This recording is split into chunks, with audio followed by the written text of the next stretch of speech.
Okay. Probably doesn't understand what we're saying. Doesn't look like any cogs are turning in there.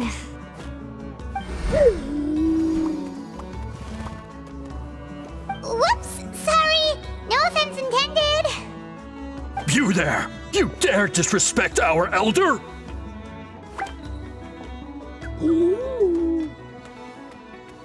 Oh, you mean... Oh, I see. Sorry, my mistake. Apparently you are here by invitation, in which case it's my job to make you feel welcome. Some introductions are in order.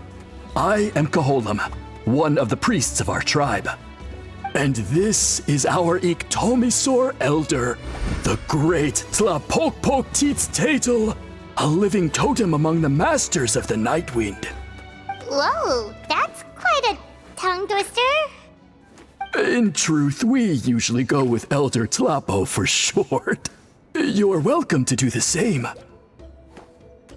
Ah, I assume you're referring to our elder's special ability. Elder Tlapo has been alive for many centuries and harbors secrets that even we priests are at a loss to explain. So your reaction is entirely natural. But one thing I can say for sure is that Elder Tlapo has appointed the two of you to an extremely important task. For this reason, I would like to ask you to undergo a test. What sort of task? And what kind of test? If it's all right with you, I'll take you to see our chief. He's in a much better position to answer your questions.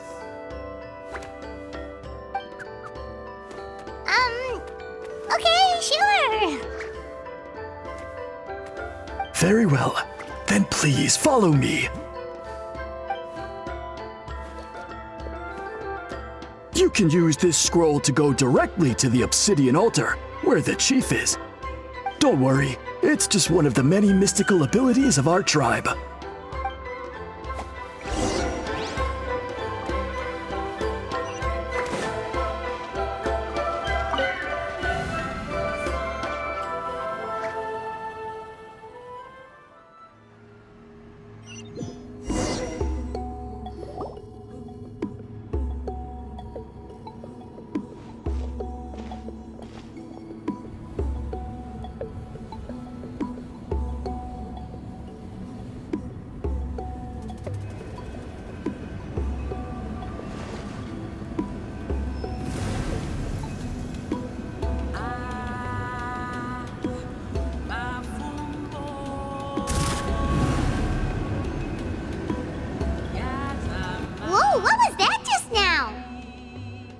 One of the routine duties of a priest. We attempt to contact the spirits of our ancestors to seek epiphanies and revelations. The chief is just over there. Please wait here while I have a word with him. I'll just be a moment. Well, the Masters of the Night Wind are definitely living up to their reputation as the mysterious ones.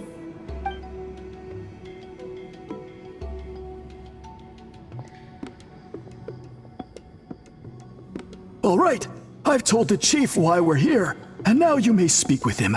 Right this way. So, you two are the appointed ones. I am Chief Biram. Welcome, and thank you for your patience. So tall. Unusually so.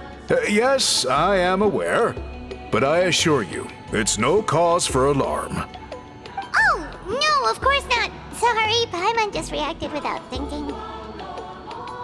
Ah, yes. Kaholam told me about that. As outsiders to our tribe, this is probably the first you've heard of such appointments. I'm sure the whole thing seems very confusing. Throughout our history, only members of the Masters of the Nightwind have been appointed to undertake these tasks. This is the first time an outsider has ever been chosen. Really? Allow me to explain. Our tribe has an old tradition of recording history in the form of woven scrolls. And not just our own history. We record the legends and heroic feats of all other tribes as well. It is a tradition we have observed for many centuries. We treat it as a solemn duty. However, when a major event occurs that affects all of Natlan, we record it on a different kind of scroll, used for this exact purpose. And these scrolls can only be woven by someone of the Ictomisaur Elder's choosing.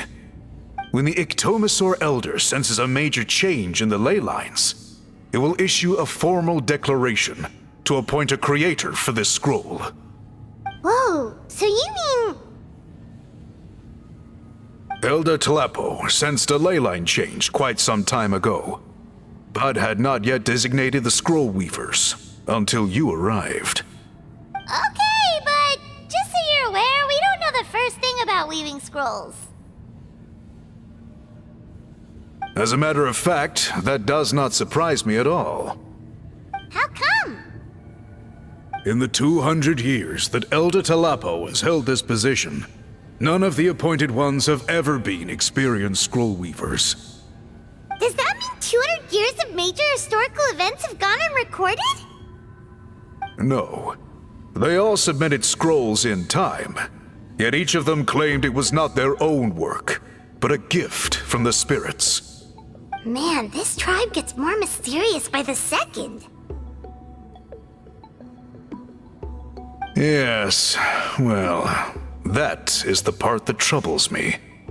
The notion that we have to rely on esoteric things like gifts from the spirits to record historical events of such great importance.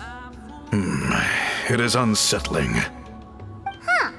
That's pretty surprising to hear, coming from the chief of this tribe. I can imagine.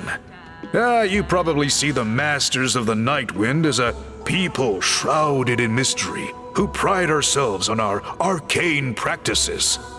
But I am something of an exception. I may be the chief, but when it comes to our traditions, I am in fact a proponent of change and reform. I have dedicated my energies to deciphering the many mysteries of our tribe. In doing so, I hope to establish clearer rules that will help sustain our traditions in the future. Wow, that sounds great! So have you figured out the mystery of the gift from the spirits? Sadly not. It is something I've been investigating for a long time, but I have yet to uncover what this gift truly refers to. Only a small handful of events over the years have been recorded on these special scrolls, with decades between each one. And by the time the next scroll weaver is appointed, my time as chief will be long gone. I will not be in a position to investigate as thoroughly. So... While I haven't gotten to the bottom of the matter, I have made some progress. But the only way I can develop my theories further is with the cooperation of the appointed ones. Precisely. It's nothing to be worried about. Simply a means of validating my current hypothesis. It shouldn't take you long, nor will it put you in any danger. I can explain everything in detail when we get to the site of the test. But first, please wait a moment while I change out of the soul-shielding cloak.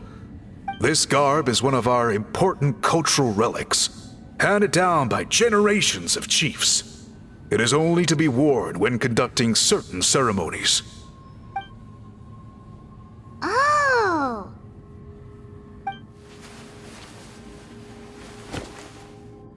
Please, follow me.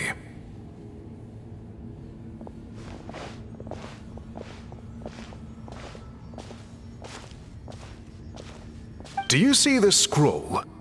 If you touch it, you will enter a hidden space.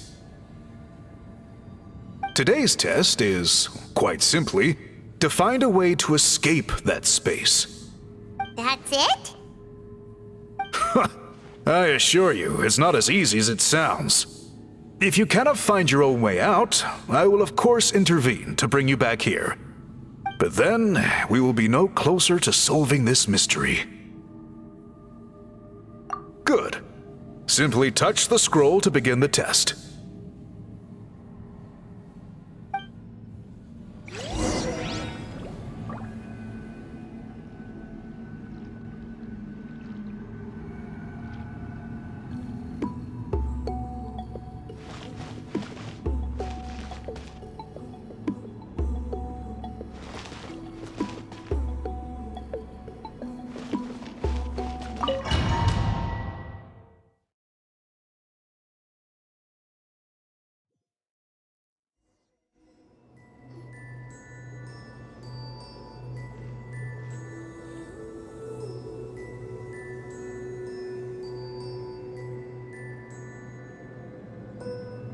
Whoa, we really did get teleported. It seems like this place is completely sealed off. Doesn't look like there's an exit anywhere. Let's take a look around and see what we can find.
There are so many woven scrolls here.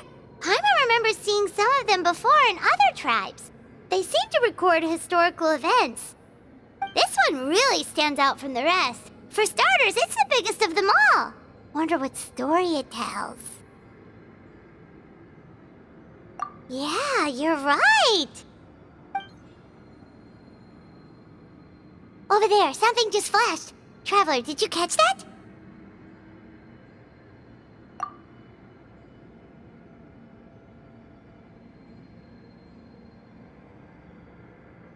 Oh, right. Paimon's with you.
looks like our ticket out of this place.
Whew! We finally made it out!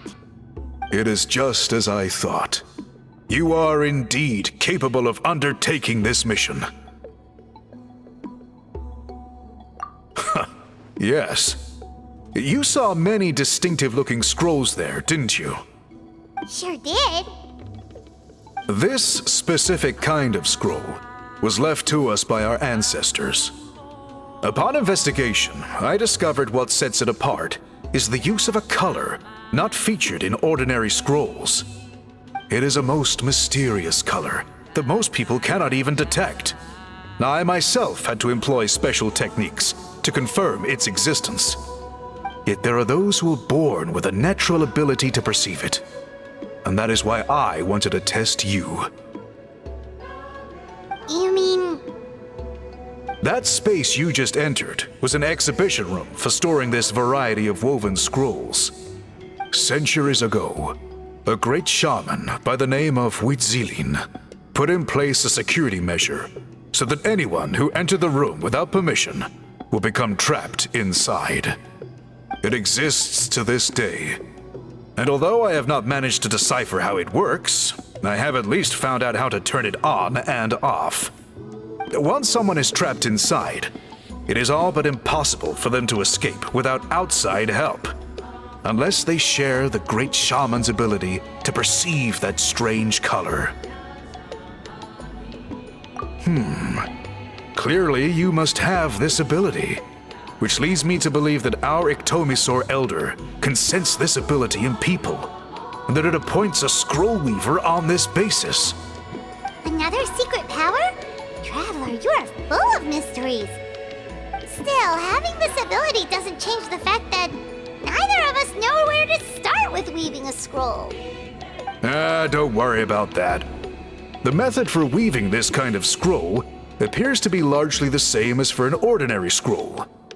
The main difference is in the dye that gives it its unique color. If my suspicions are correct, this dye is the key to weaving the scroll, and your special ability is the key to obtaining it. The dyeing process is also a little different from the norm, but I don't anticipate any major issues there. As long as you two can source the dye itself, I can assist with the application. Cool! We'll follow your lead! Great! Then please use your abilities to source the necessary ingredients. And in the meantime, I will have someone prepare some fabric for test dyeing. We'll make a few sample pieces to test out my hypothesis. And if that goes well, we can begin the scroll in earnest.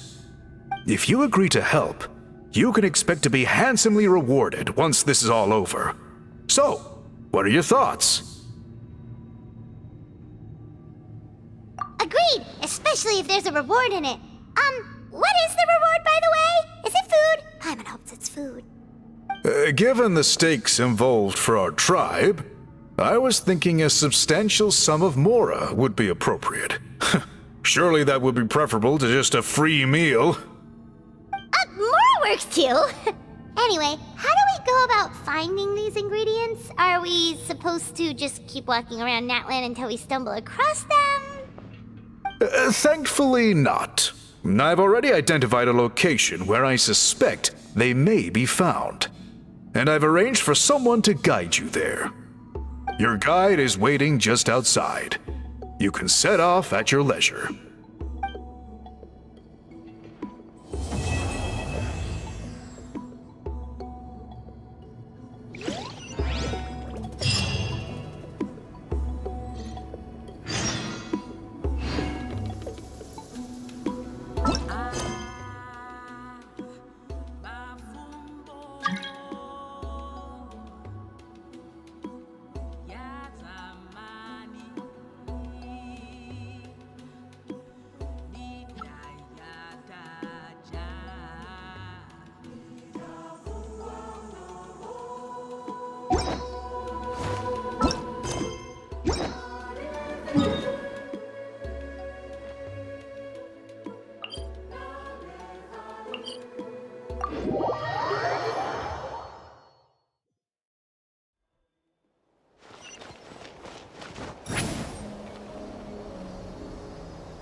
Hope you put up a good fight. Hey there!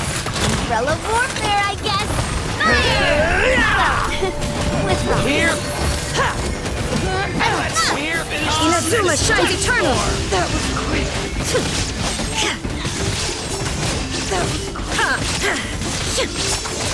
Let's finish this next time.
Take me up!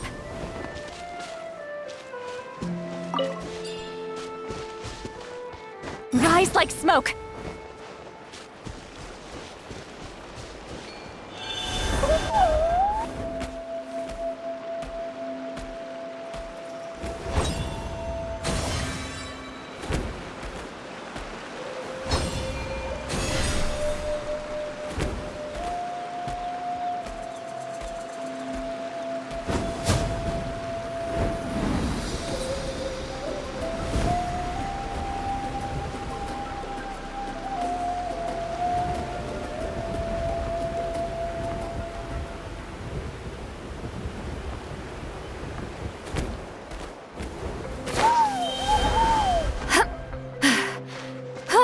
Take me up!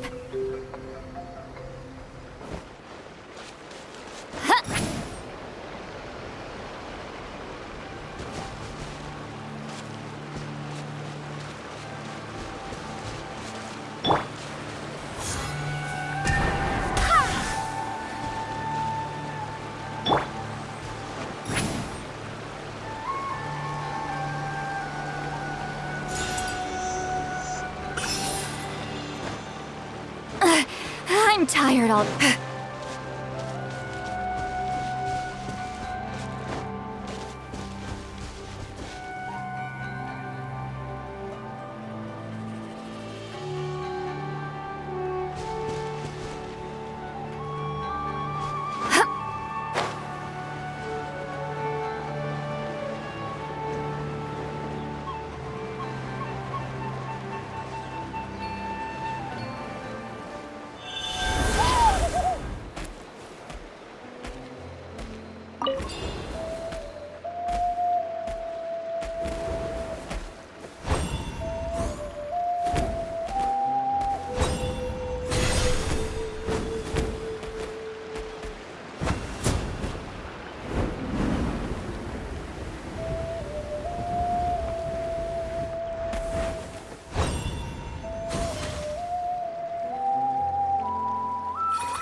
Rise like smoke!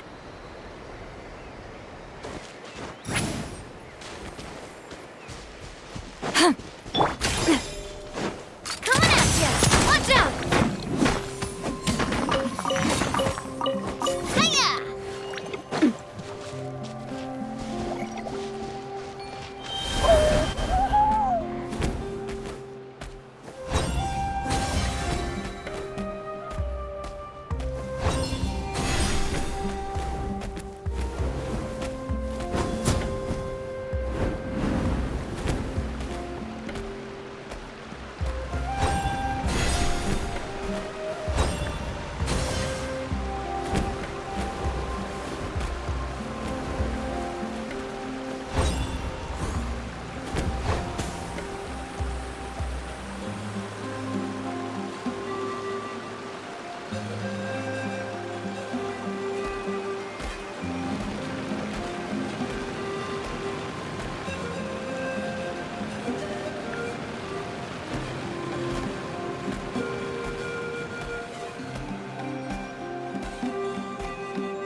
Let's hope you put up a Show good no fight. mercy!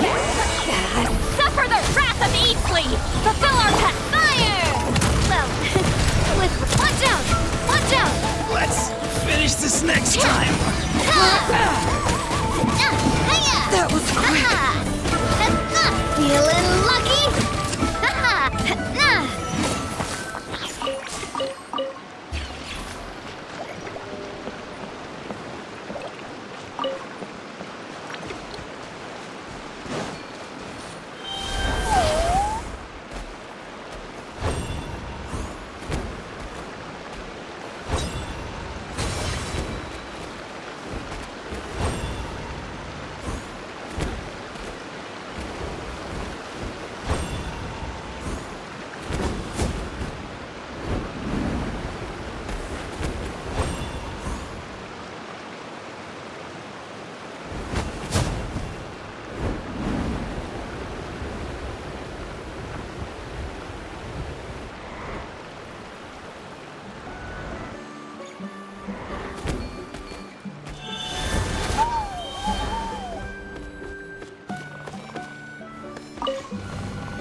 Shine down!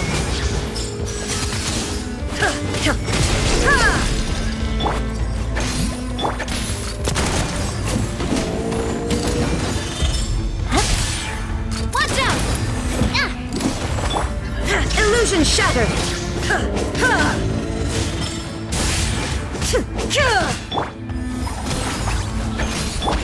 Coming at you!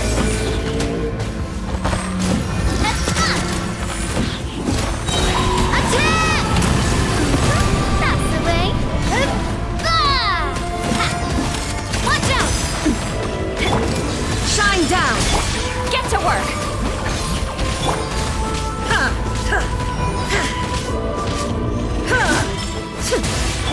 Feeling lucky?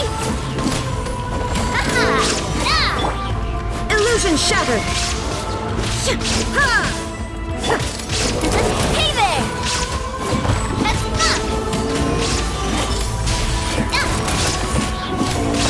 A proper send-off from the Cena with love. There is no escape!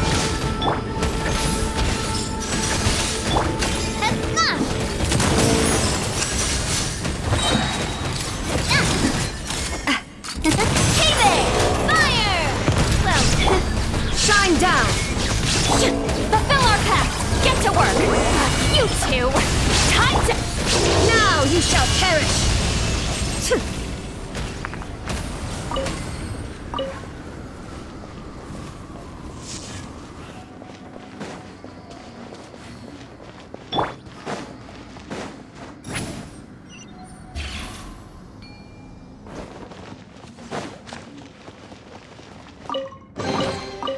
Go on, take them. I'll thank the stars for you later.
Show no mercy!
I take it you're the ones appointed by Elder Talapo? Yep, and you are... Call me Toltec. The chief asked me to be your guide for the day. His messengers already filled me in on the situation, so just follow me.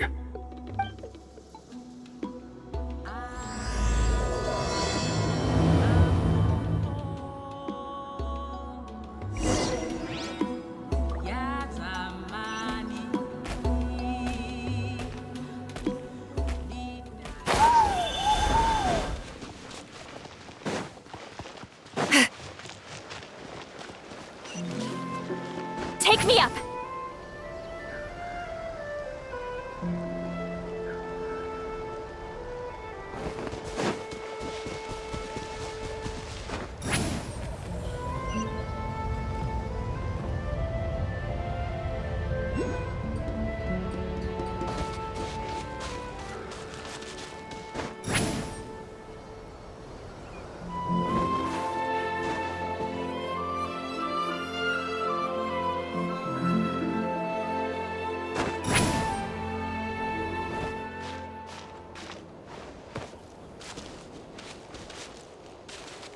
Return to the skies!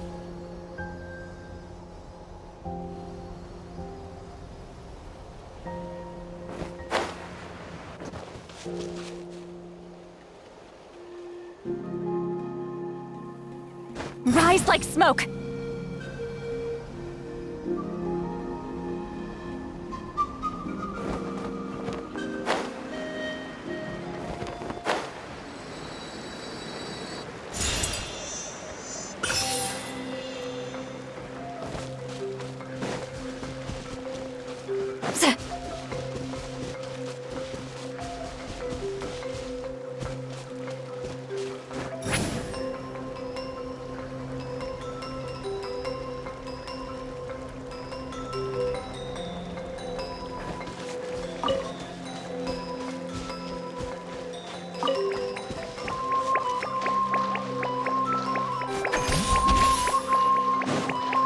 Fulfill our pact!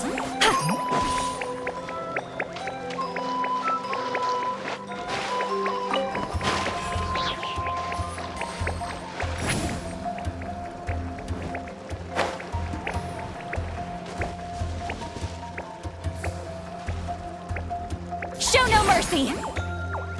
Rise like smoke! Sha! Ha! Ha!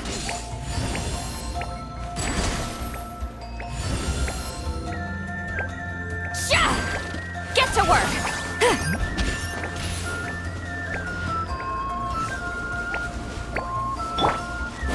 Illusion shattered!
rise like smoke.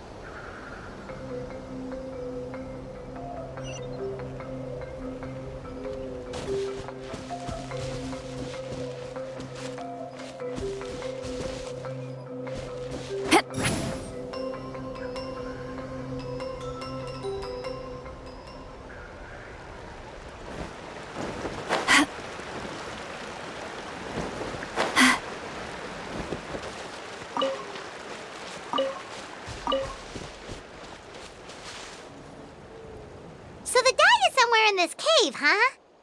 This is as far as I can take you. Only the appointed ones may proceed from here. Why's that? Kind of a long story.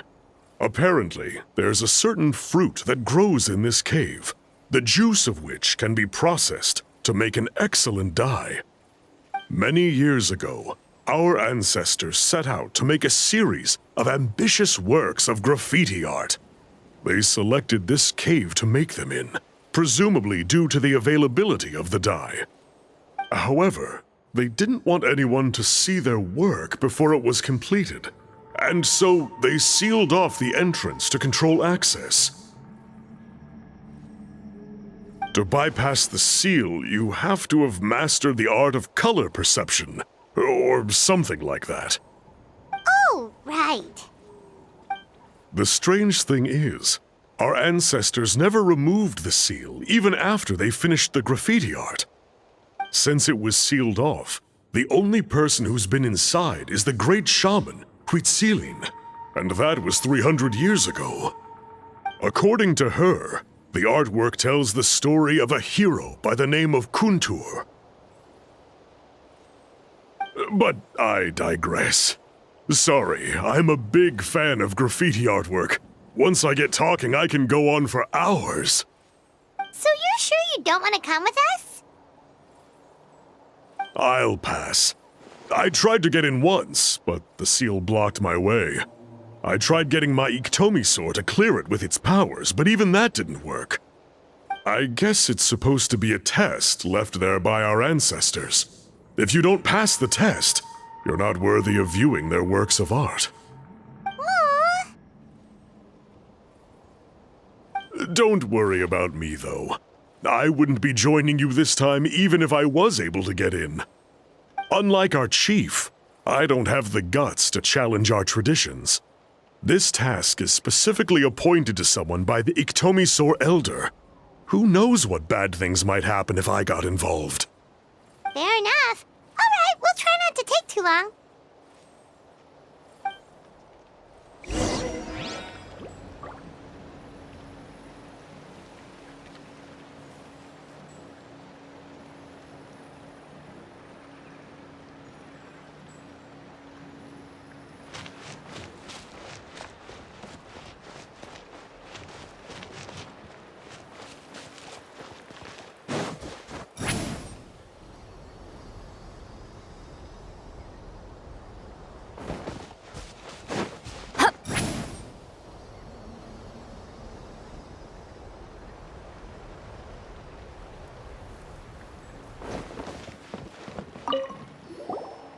You two head on in.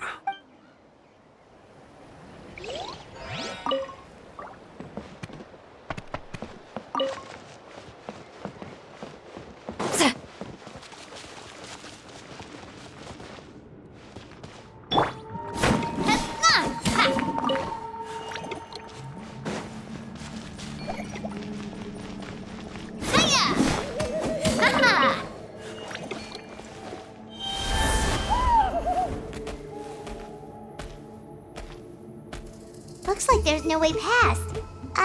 Maybe try the same thing as before?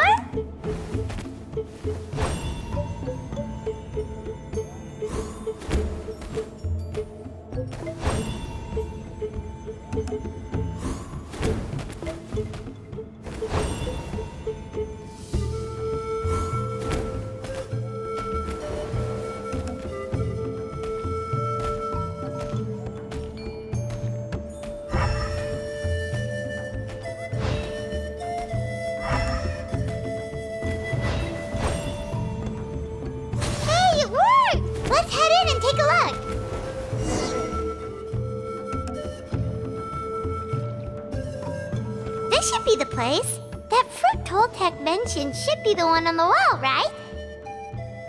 Now the only question is, which ones do we pick?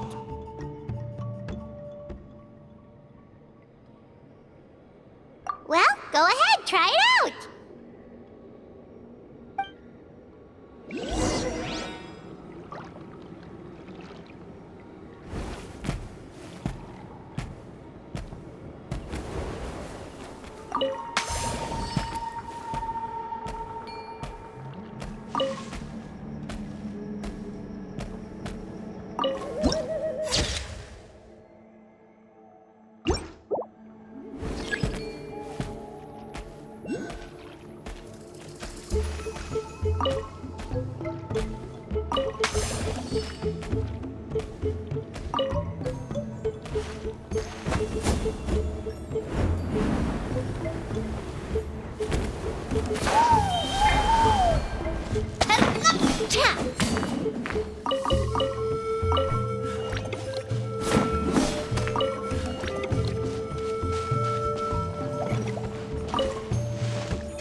Loving this treasure hunt.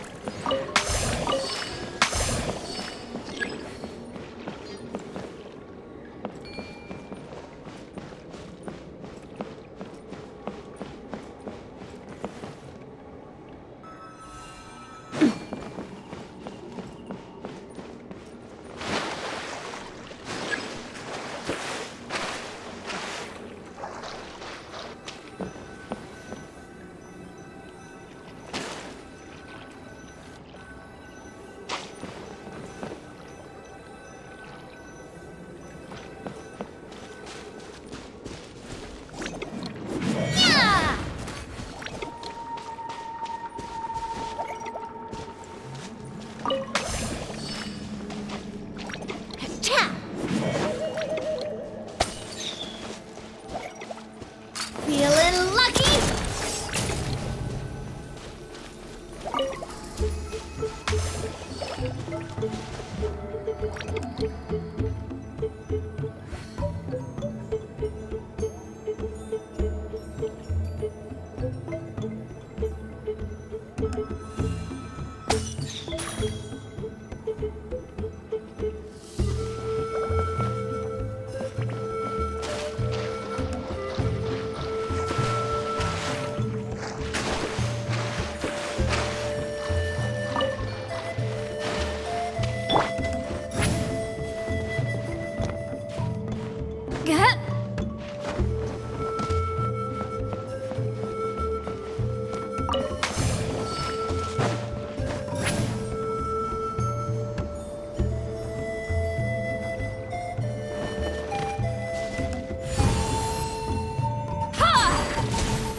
Go on, take them.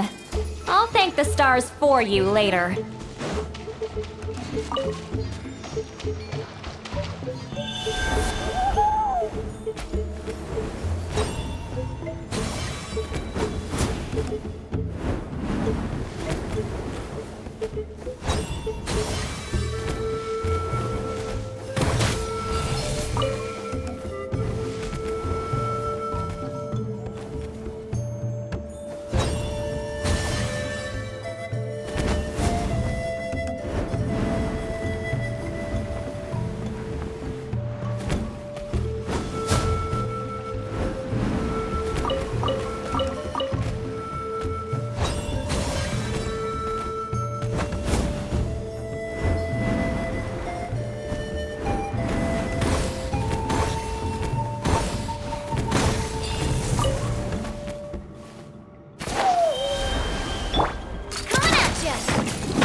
Let's finish this fast.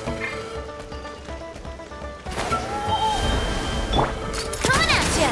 Feeling... Suffer the wrath of Eastly! A proper send-out! Wind blows! Push out! Here comes the Dust Storm! Level frost! Torn to oblivion!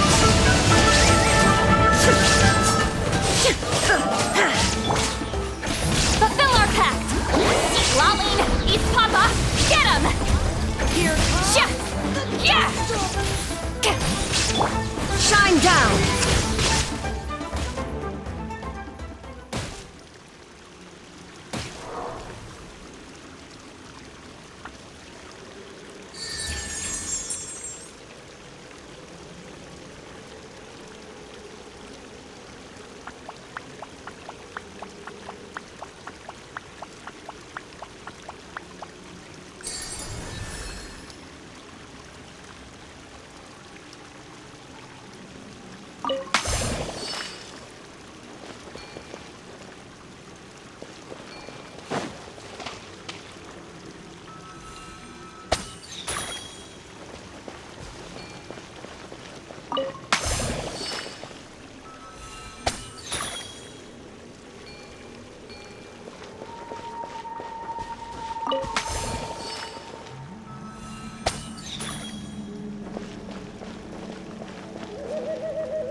Illusion shattered!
Inactivity serves no purpose whatsoever.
All the world holds dear is but a backdrop of constant motion. I stand before it, alone and...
Going into a trance is risky for most people, so don't get any ideas.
Go on, take them.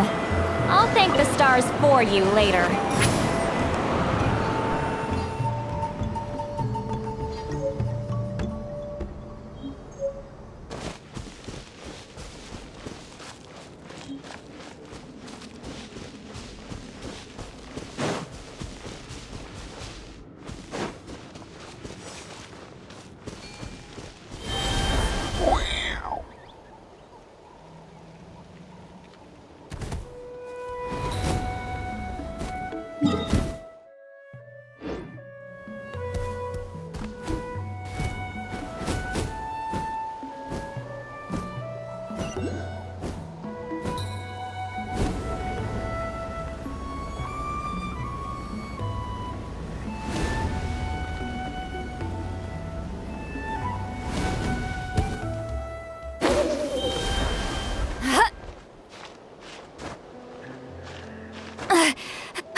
Take me up!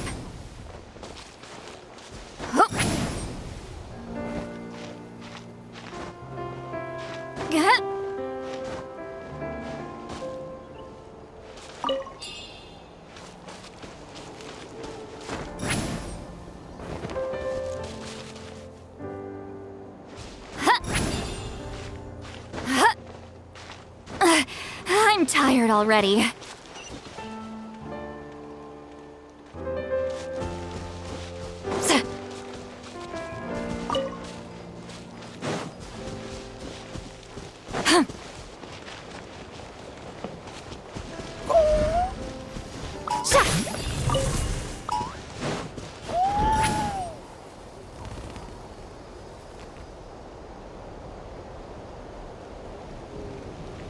Incoming! Get to Watch work! the power of these muscles! Come on! Show me your courage! Watch out! Watch out! Flying kick!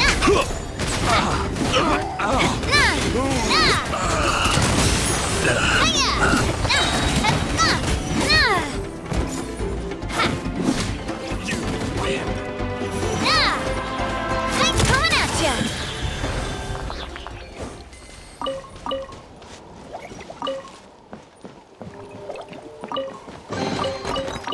Let's pack it up.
Take me up!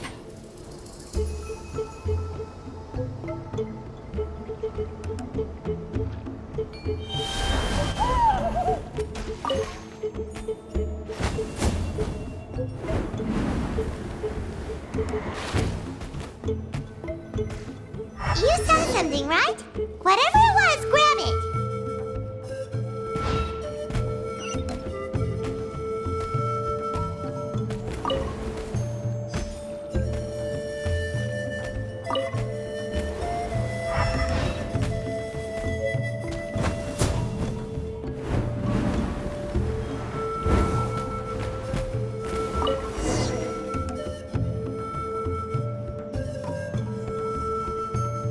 Remember the last time we came here? We found all of the artwork throughout the cave. These guys' ancestors created a real masterpiece. They probably use the same stuff for their paint as we're using for the dye, right? Maybe we'll create a masterpiece of our own.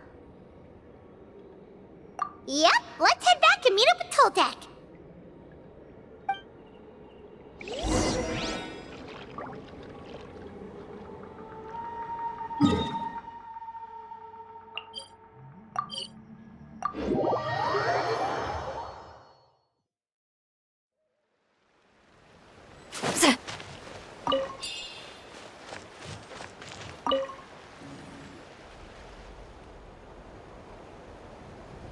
We're back, and we found the ingredients for the dye! Sounds like you made it through the seal then. Our Iktomisaur Elder was right about you. It's getting late. Follow me. I'll take us back.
Let's hope you'll put up a good fight. Fulfill our pact! Suffer the wrath of Eastling!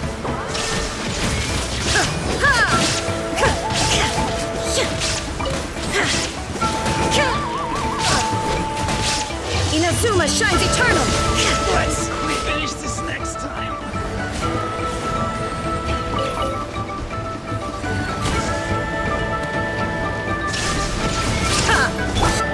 Get to work! Feeling lucky?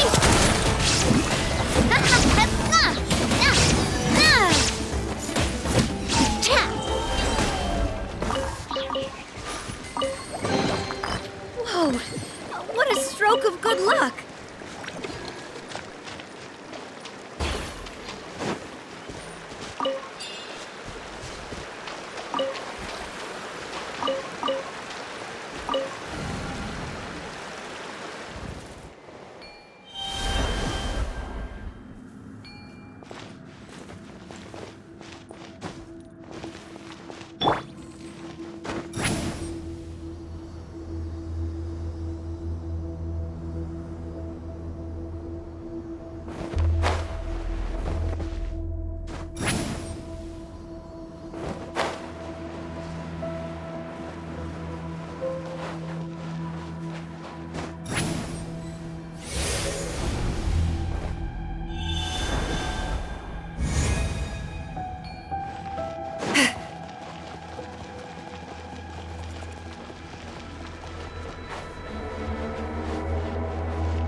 Rise like smoke!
Go on, take them.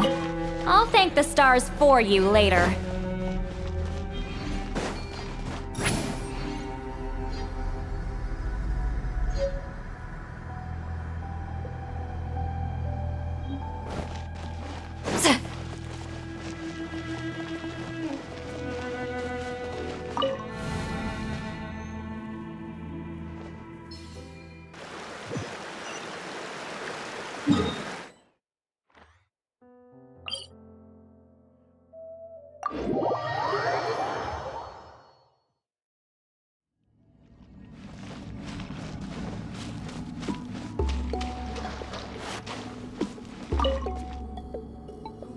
Toltec has updated me on your progress. Well done. I appreciate your efforts. Sure thing! Here's the stuff for the dye.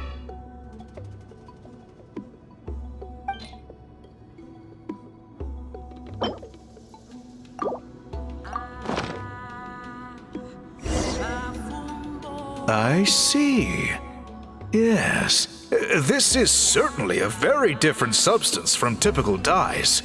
Okay, now let's try our hand at making some samples. The fabric is ready for testing. Got it! Please come with me.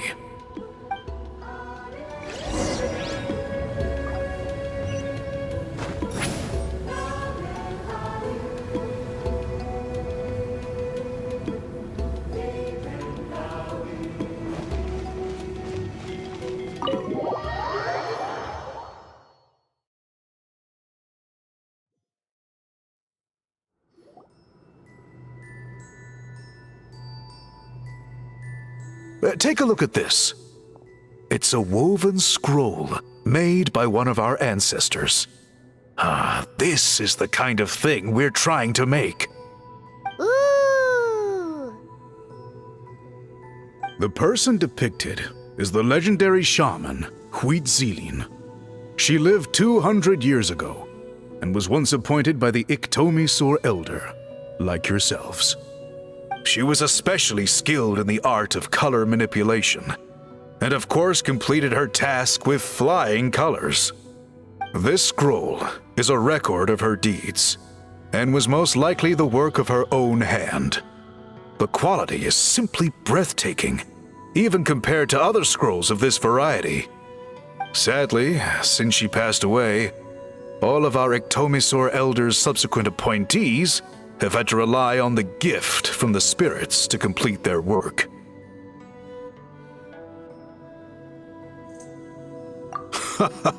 That's a good way of putting it.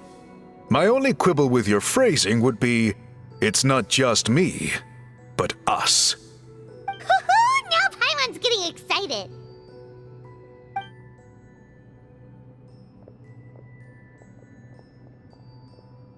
Bring out the samples.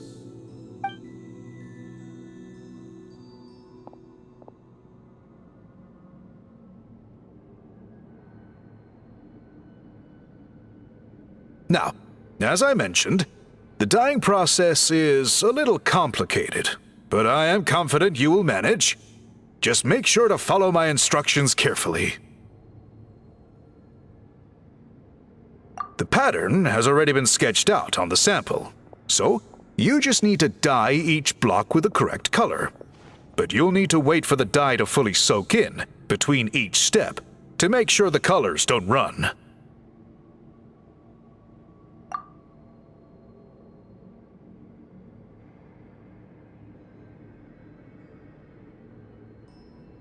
Ha ha ha!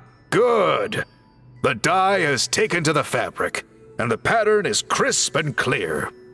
Next, apply all the remaining dye, and we should see that elusive signature color emerge. Okay, final step.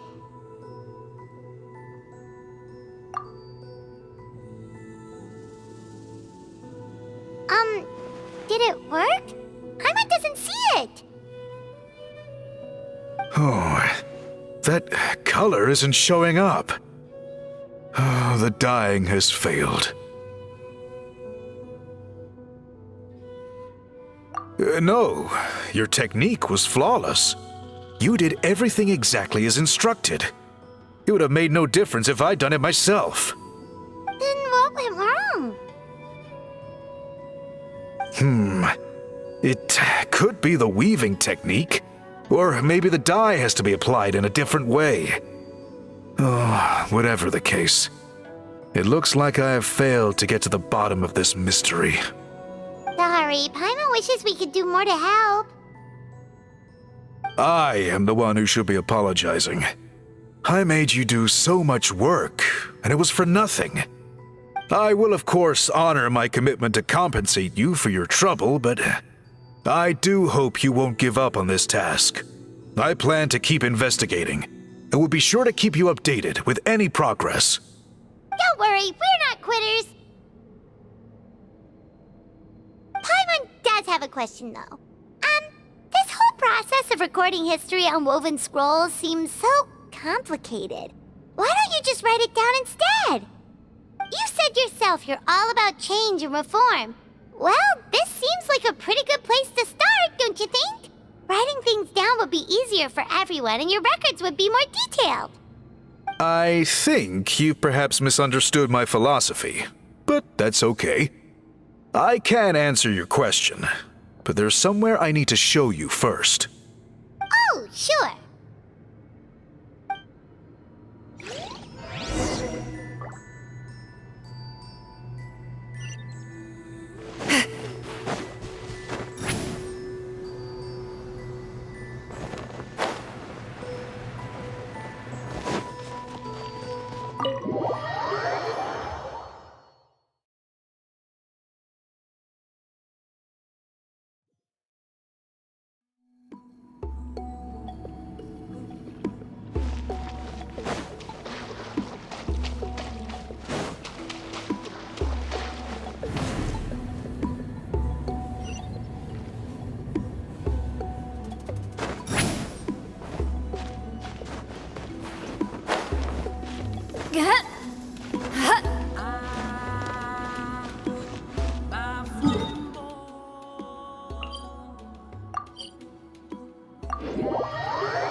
Cool.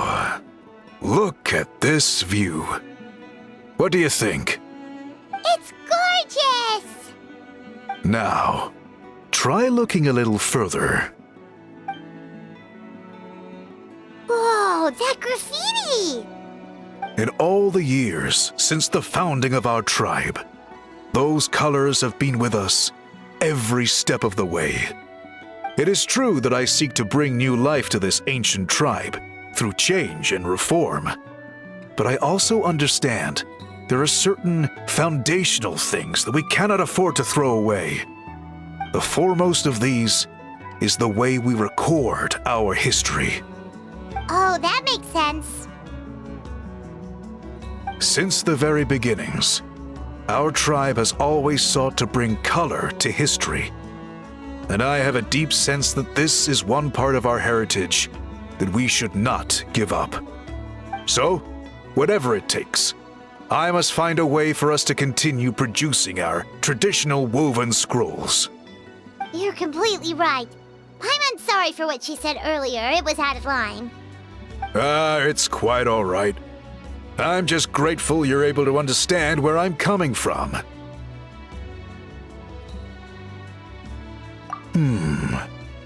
Then let us hope that when we next meet, we succeed in reviving this tradition.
little concerning.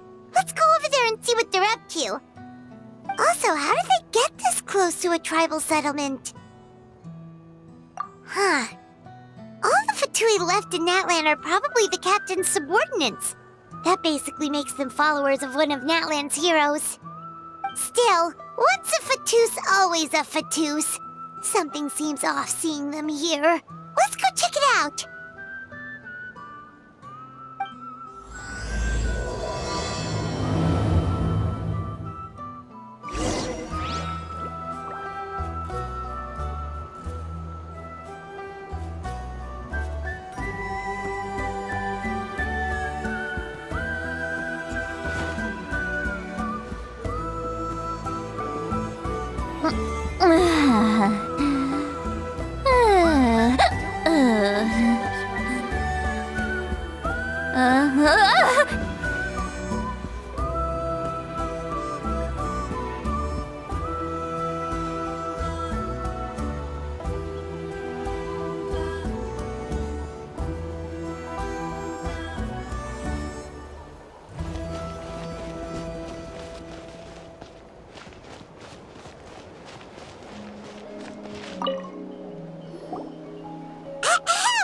What are you guys doing here? Following orders. If you have a problem, take it up with our employer. Hey, what's with the attitude? Can the Fatui even work for a private employer? This is Grudok. I hired him to be my bodyguard in Natlan. As you can see, he's not the sociable type. I'm sorry for any offense. My original plan was to hire someone from the local tribes, but a priest recommended Grudok and his squad. I was told they were capable fighters and had the time to spare, so they fit the bill. It seems like the Fatui's reputation in Natlan is quite positive. So that's what happened. Then you must be from Fontaine? Precisely! Montluçon, at your service. I work in the publication business. And you two... Wait. You must be the traveler and her fairy companion. Oh, you know us? A golden-haired traveler with a floating companion. There's no mistake. Your exploits in Fontaine have all the makings of a best-selling series. I'd be a failure of a book merchant if I couldn't recognize you. Wow, we're really famous at this point, traveler. It's truly my lucky day. I know this is sudden, but I was actually looking for you two. You see, I have a favor to ask. So, you chased us all the way to Natlan? That's a little creepy. You'll be generously rewarded, I promise you. Well, at least he got straight to the point. Should we hear what he has to say?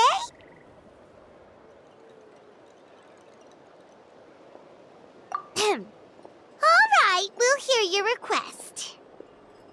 You know the great shaman Citlali, right? I need her help with something. Yeah, but the chances of her helping a random stranger just because we asked? Yeah, Citlali really doesn't like dealing with strangers. I heard about that from other members of her tribe. But they told me if one person could convince her, it would be the golden-haired traveler. If you manage it, I'll even double your pay.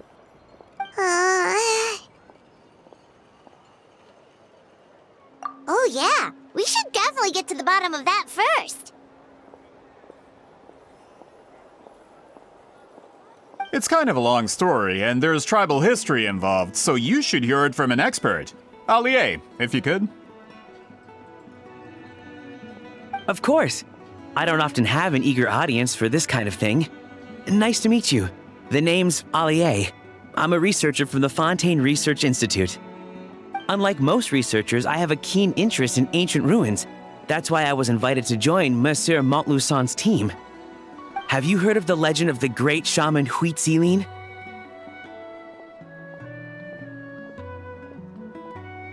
Yes, according to local records, she was a color mystic who lived over 200 years ago, and the most adept in her tribe at using that particular technique. Out of all of her exploits, her most celebrated is the Battle of Seven Colors. According to legend, the battle was triggered by an abyss invasion, one of the most brutal in Natlan's history, even from a greater historical perspective. Amazingly, Natlan was able to turn the tide despite being at an extreme disadvantage. The key to victory was none other than a color Citlali created on the battlefield. The color was extraordinary, illusory in appearance while also seeming to possess physical form. Legend has it that Citlali used the color to construct a magnificent maze on the battlefield and trap all the enemies inside. This allowed her allies to launch a counterattack and ultimately secure victory. Anyway, that's the gist of it. We don't want to take up too much of your time. That story is the reason I came to Natlan. I often publish books about the history of other nations. They always end up faring well on the market. When I heard this story for the first time, I wanted to include it in my next collection, but historical records about Natlan aren't very detailed. We haven't been able to determine where the battle took place, or find any definitive evidence that it occurred at all. Even within the Masters of the Nightwind, people dispute the legitimacy of the story. Some believe it to be a myth. If that were the case, the story would not be fit for publication. But if you're just including it in a story collection, why does it matter if it never happened? Well, you see, the slogan for the collection is Restoring the Truth of History. Naturally, I need it to be factual. That's why I'm here. The Masters of the Nightwind are said to have a tradition of recording past events, so I wanted to consult their records. But I was refused access to the Obsidian Altar. Application after application, and all I received were a few ordinary woven scrolls with nothing to offer. Honestly, I'm just trying to promote their history, and they make such a fuss. According to my research, their scrolls are considered sacred relics in addition to historical records. Naturally, outsiders are rarely granted access. Not to mention, the scrolls we did get to review actually contain a huge amount of information. I just need more time, and I could... We've been over this, Allier. There's no need to waste time on those scrolls when we have a better way. Citlali, you mean? Exactly. You're well aware, I'm sure, that Citlali has been alive for more than 200 years. That means she lived during the era of the Battle of Seven Colors. If she agrees to be my consultant, then no other historical records are necessary. Oh, that's what you want. So, what do you say? I'll quadruple the pay if it helps sweeten the deal. Well, it's not that we don't want to help you. Oh, right. The duty the chief gave us has a lot to do with Citlali. Who knows? The Battle of Seven Colors might lead us in the right direction. All right, we'll help you convince Citlali. Just let us do the talking, okay? Of course.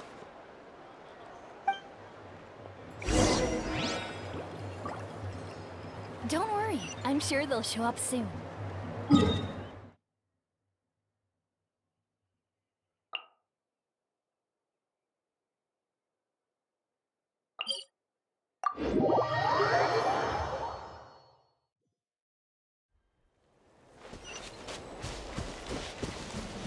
Return to the skies!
Is it too much to carry? Here, let me help.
Not bad.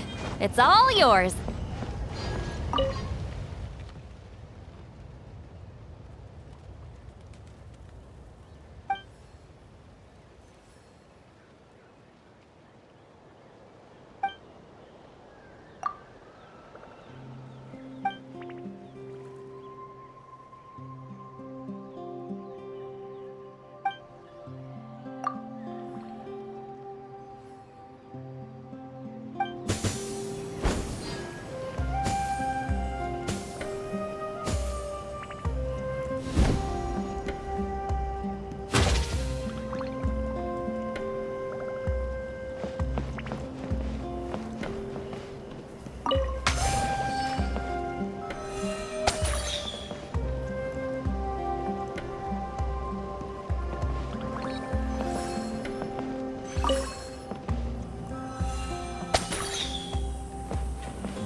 Show no mercy!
Go on, take them. I'll thank the stars for you later.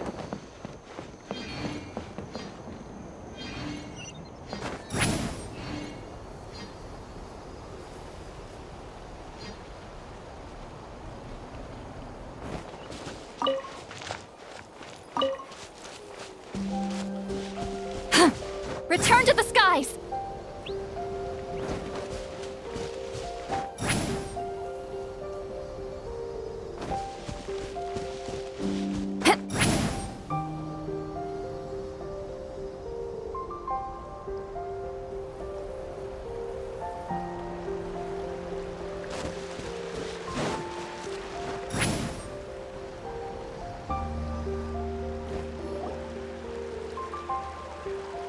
So, this is where the great shaman lives? A bit far from civilization, isn't it? I hope the person who pointed us in this direction wasn't mistaken. For someone like Citlali, it actually makes a lot of sense. Is this graffiti her work too? I wonder if it's a cultural practice. If I could just copy it down, We're here for a reason, Allie. As agreed, you two can do the talking, and we'll wait for you here. Okay, we'll go knock on the door. Hopefully she's not hungover.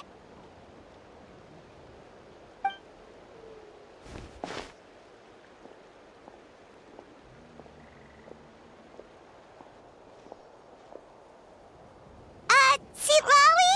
Are you there? We need your help with something! Oh, no response.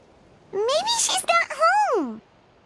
Oh, Granny Italy? Are you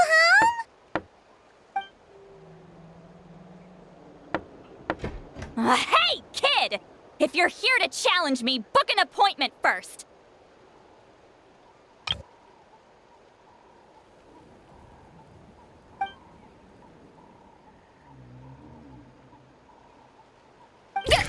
Traveler!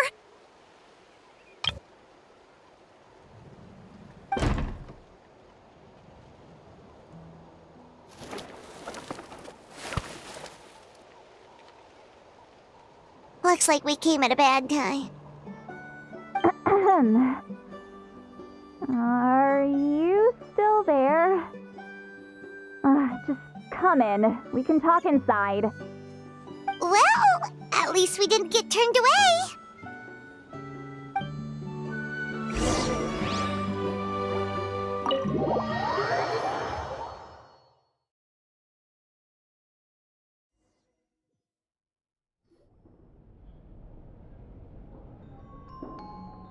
Huh.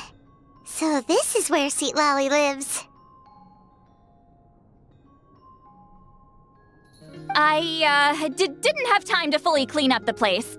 Complain if you want. Menial housework means nothing to a great shaman like myself.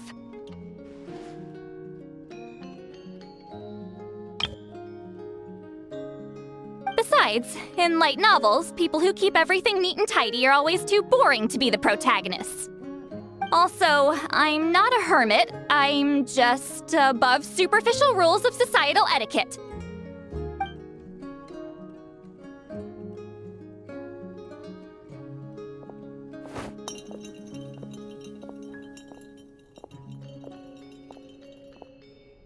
She sure does care a lot about what we think of her. Oh, and that spell I used to transfer my senses to you, you're not still, experiencing the side effects, are you? It's my duty as a great shaman to check that kind of thing. Oh, you mean when we could hear your thoughts? Nope. It's been so long, we don't have to worry about that anymore, right?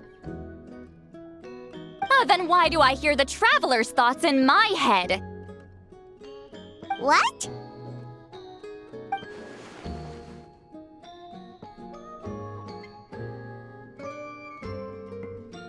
I can still hear you, you know.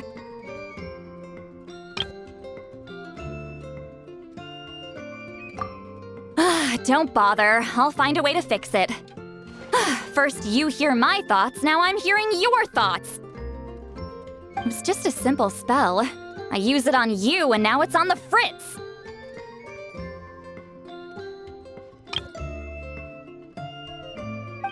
Forget it. Just tell me why you're here. Well, someone asked us to ask you to be their consultant. They have questions about the history of Natlan. So they asked the hero of Natlan to put in a good word? Sounds like they know I don't usually trouble myself with other people's problems. The pay is really good.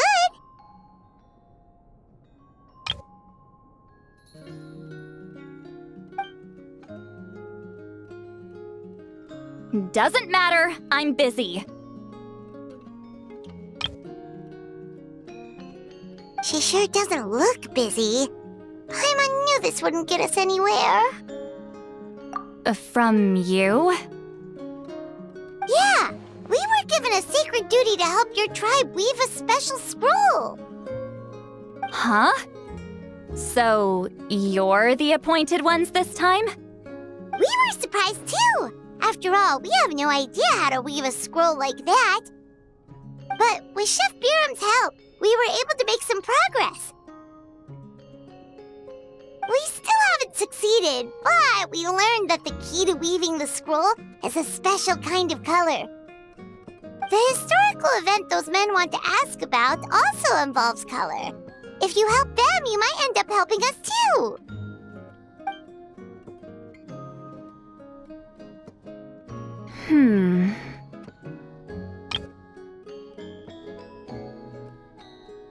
She's giving us that face again. Did Paimon not explain things clearly? I can't decide whether this twist is completely out of the blue or if it was foreshadowed all along. Does that mean you won't help us? I need to think about it.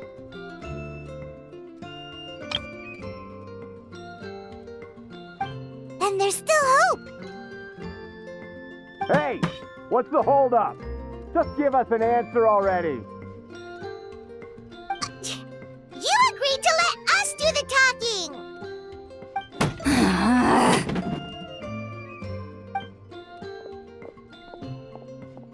Citlali!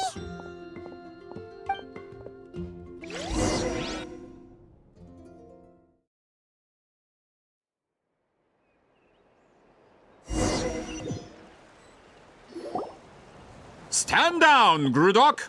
As your employer, if I tell you to wait, then you wait. Understood.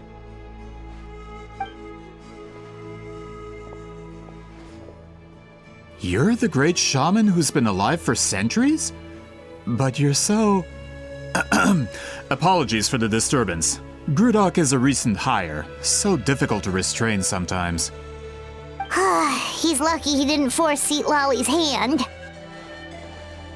Well, since you're here, how about a discussion? Do you have any idea who I am? Did you think Granny Eatsley would be fooled by your little performance? I have no intention of speaking to you. Your recent hire interrupted me right as I was about to make an important decision. Pull a trick like that again, and I'll make your lives a living horror novel, except 10 times worse.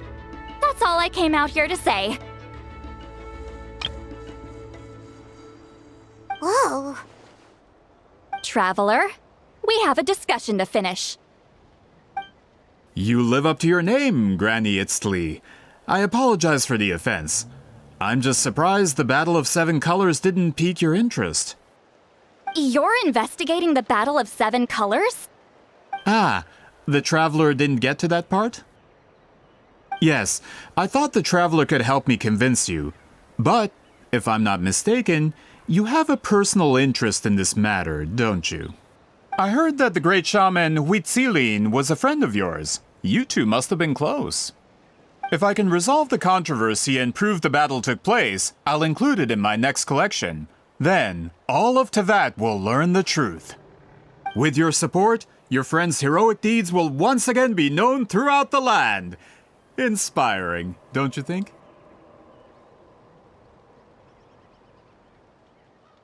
If this is really about that duty, then... fine. I'll help you. I'm honored. Save it! I agreed to help the Traveler, not you. You'll just have to leech what you can. Well, at least she agreed to help.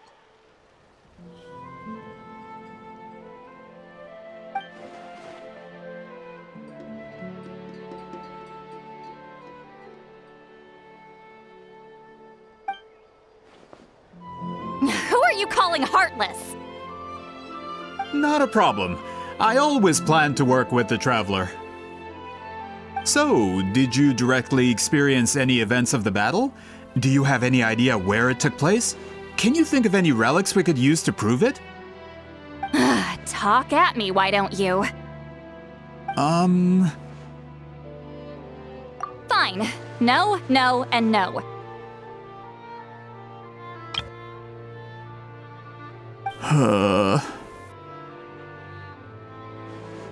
I did live during the same era as her, but that doesn't mean we experienced the same events. I've lived a long time, but I'm not a walking encyclopedia. You decide the angle of your investigation, and I'll provide answers if I'm familiar with the subject. All right. Even if you didn't witness the battle yourself, you still lived through that era. Your insights are very valuable. Allie, you had an idea about where to start, yes? Oh, well, my plan was to consult the members of the tribe in charge of recording history. Then, let's start there. Traveler, what do you say to officially working together?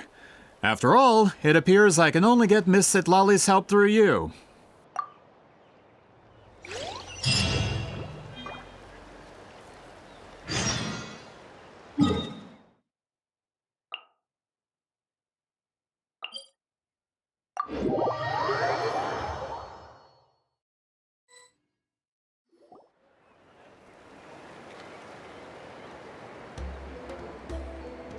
You don't seem super invested in this whole thing, Citlali. The Battle of Seven Colors is something I've only ever heard about. I know as much as anyone else in my tribe. But how? Weren't you alive when it happened? I wasn't there when it took place, and she never told me about it. That's how. But Molusaw said the two of you were close friends. The battle was legendary. Why wouldn't Huitziling tell you about it? Close friends? More like arch rivals. Something Montluçon would know if he actually did his research. Did you see the graffiti outside my house? That's not my doing. All students from Huitziling's School of Shamanism must pass an extremely difficult trial before graduation, defeating me in battle. Those graffiti drawings are how they challenge me. Of course, none of them ever succeeded. So, after Huitziling's death, her students had no choice but to modify the requirement. Instead of defeating me, all they have to do now is last long enough. As my rival, Huitziling only had one achievement that surpassed my own, and that was the Battle of Seven Colors. I can only assume she had some kind of secret technique at her disposal. It makes perfect sense that she kept it from me. I'm a fast learner. Telling me about the technique is no different than handing it to me on a silver platter. As if she would give away her one advantage. Oh, that makes sense. Anyway, all of that is secondary. Like I said, I'm only here to help you fulfill your duty.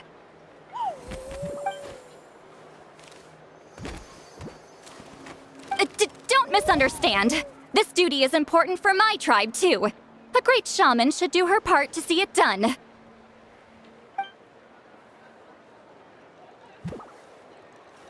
Excuse you?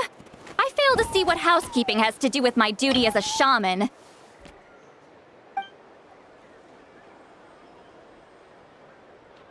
Why is it that you're the one whose thoughts are exposed, but I'm still the one suffering? I need to get to the bottom of this. Excuse me, great shaman, but we have a situation over here. We could really use your help. Okay.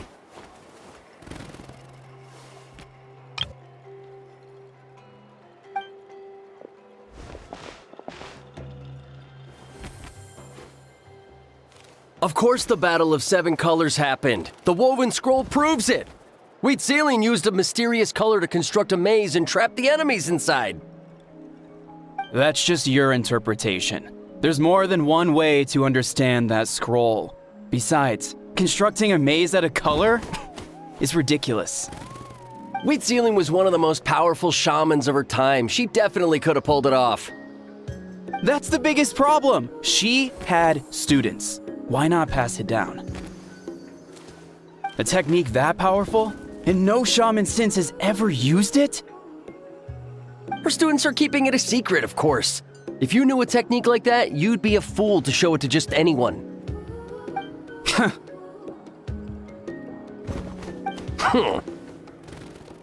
Oh, I didn't mean to cause an argument. I just wanted to ask, is there anything we can use to prove the battle took place? Of course it took place. Why would you need to prove it? You'll have to excuse him. Some people in our tribe insist on clinging to outdated views of history. I'd give up now if I were you. It only gets more ridiculous from here. Please don't fight. Wow, so the battle really is controversial. Am I the outdated one? Kids these days can't find anything better to argue about? These arguments are precisely why I hesitate to include this story in my collection. Neither side was able to offer anything useful. What should we do? Citlali was a passionate teacher. We were opposites in that sense. The technique she used in the battle must have been her masterpiece. There's every reason to pass it on. Still, if the technique is powerful enough to single-handedly stop an invasion, it also makes sense that her disciples would keep it a secret. We should check with the students from her school. If we can confirm the technique exists, we can deduce certain things about the battle. But as far as I know, most of the shamans from her school occupy high positions in the tribe. Not the type of people outsiders like us can speak to on a whim. Right. The obsidian altar is off limits to you. But, if I go... Is there a problem? Most of Citlali's students are respected priests in the tribe. But that means they had to go through me. Or try, at least. I, of course, humiliated them from a young age. Those who hold the position now are the ones who lasted long enough before I wiped the floor with them. If I show up without warning, they'll run for dear life. That's not gonna get us any answers. Yeah, Paimon can see it now.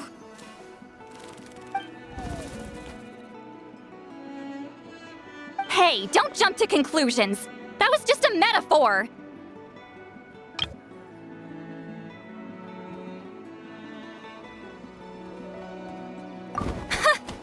Only you have the guts to joke like that with me, traveler. Fine, I said I'd help, so I'll help.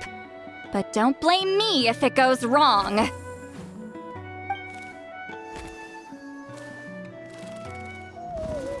the rest of you can wait for us here. We appreciate the help.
Oh, are you in the middle of a ceremony?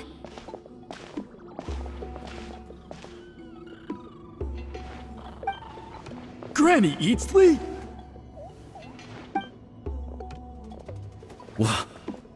What is she doing here? Did some coward not show up after challenging her to a fight? Or is she here to officially take over the tribe? Whoa. It's like they really do see her as some kind of tyrant. No matter what, we'll defend our dignity as priests to the end! Ugh, you talk a big game for someone who lost to me the most out of the entire priesthood. What? All I want is to ask some questions. So, you're here to interrogate us? Someone didn't sit pretty for their beating? Is that it? You want their name, don't you? We should just run! Yeah, with the hero of Natlan here, Granny Eatsley will be on her best behavior. Sure, whatever you say. Oh, it's the Traveler and her companion! That does make me feel better. How can we help you? We wanted to ask about the technique you inherited from Huitziling. Huh. So you can eradicate our school once and for all? Disciples of our school have challenged her year after year, just as our master instructed. Sounds like she's finally had enough. Well, you're not wrong. If we want to protect our legacy, one of us needs to run! Not this again. Just how much did you traumatize them, Citlali?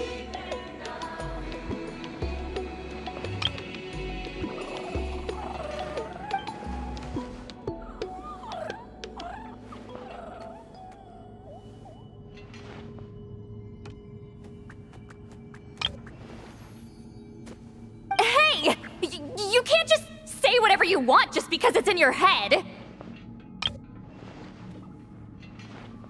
I'm Granny Eatsley. A mere mention of my name and kids burst into tears. Love and respect? No one has the guts for that. You know what? Forget about your duty. We really need to fix this mind-reading situation. Sorry to disappoint, but if you're here to question whether we're qualified to inherit our master's legacy, we're not going down without a fight. We're not getting anywhere. What should we do, Traveler?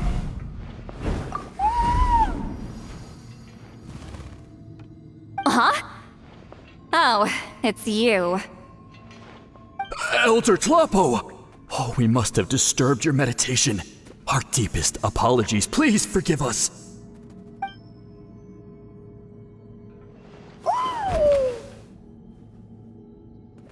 Did Elder Tlapo just issue a declaration?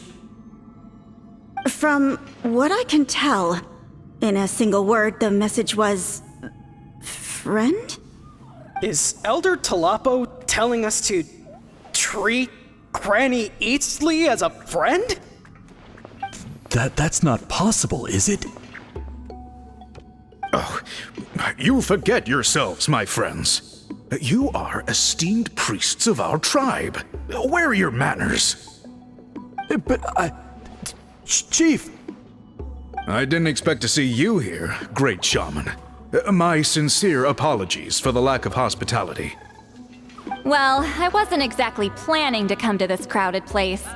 So you can save the pleasantries, Chief. I'd rather get this over with.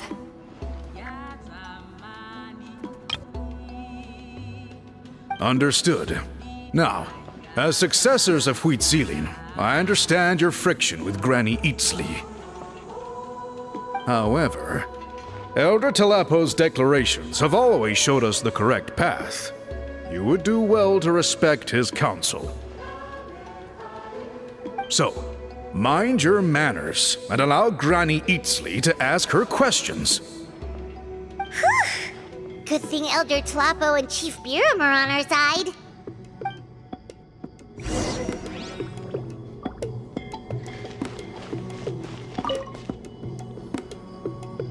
Hi there, Elder Tlapo!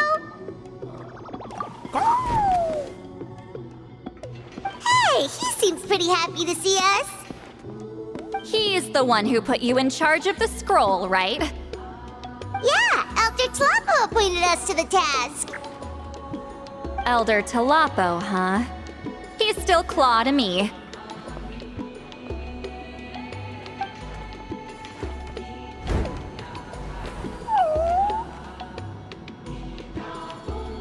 Hey, don't pull that cutesy stuff with me.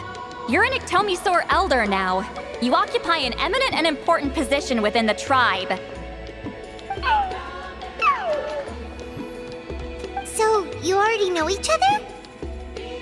Claw was only this big when we first met. He was Witzilin's Saurian companion back then. She kept dragging him to my place, so over time, we got to know each other. She only came to my place to fight me. But at the same time, she always claimed to be my friend. She was the only one who dared to try, at least. Well, you've lived a long time. You've probably made a bunch of friends over the years, right? The more time you have, the more friends you lose. Oh, Anyway, let's get back to business. I hate talking about the past.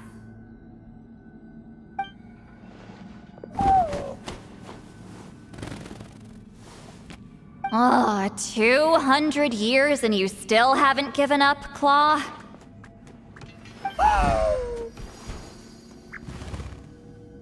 I still haven't made up my mind, so you should head back. Traveler, Paimon, let's go.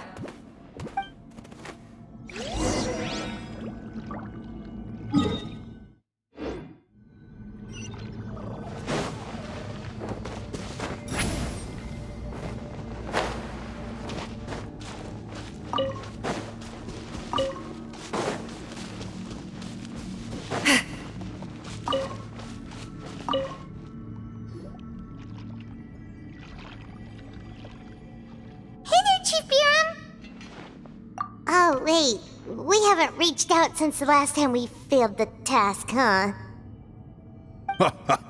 I'm just grateful you haven't forgotten that duty.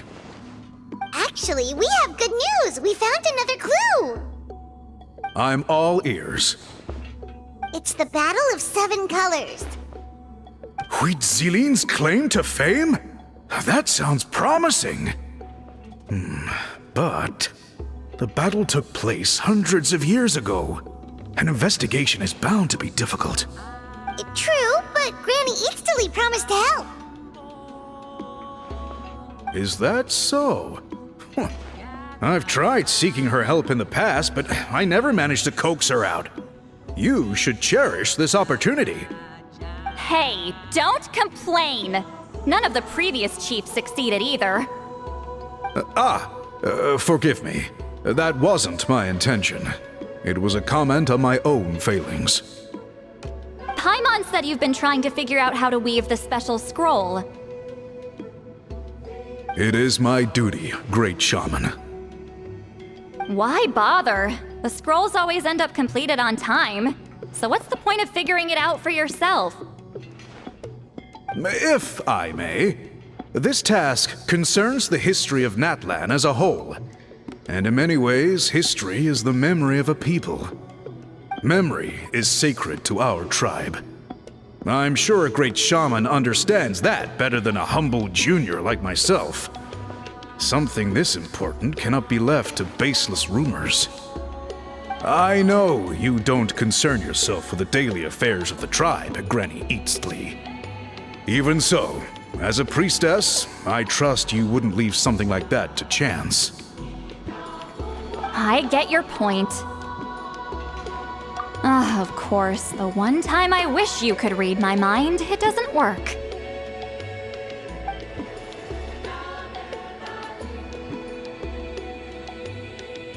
No, that's not it.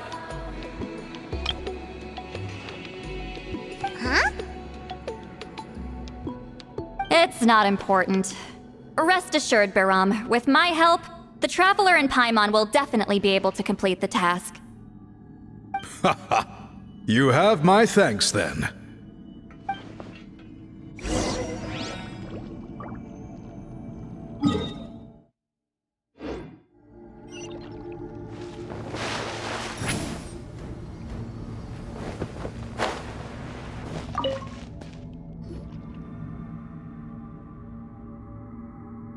Huh.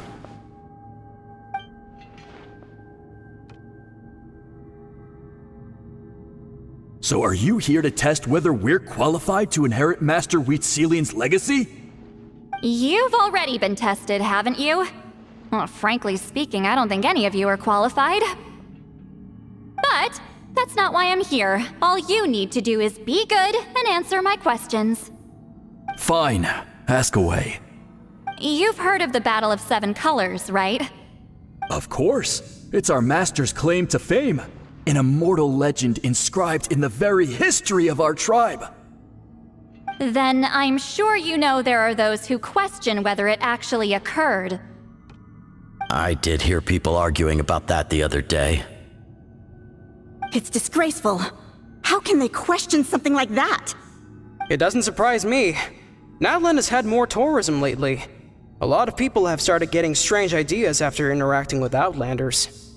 After all, everyone who took part in the battle has returned to the ley lines. Without witnesses, it's hard to refute detractors. Well, it just so happens the questions I want to ask are directly related to the legitimacy of this battle. Listen, we know you were rivals, but do you really have to question her legacy? You think she's like you? Someone who can't survive a little scrutiny? No, of course not. Then let me finish. During the battle, Wheatselian most likely used a technique powerful enough to turn the tides of war. I'm sure she was very proud of it. Proud enough to pass it on to her disciples. So, which one of you inherited that technique?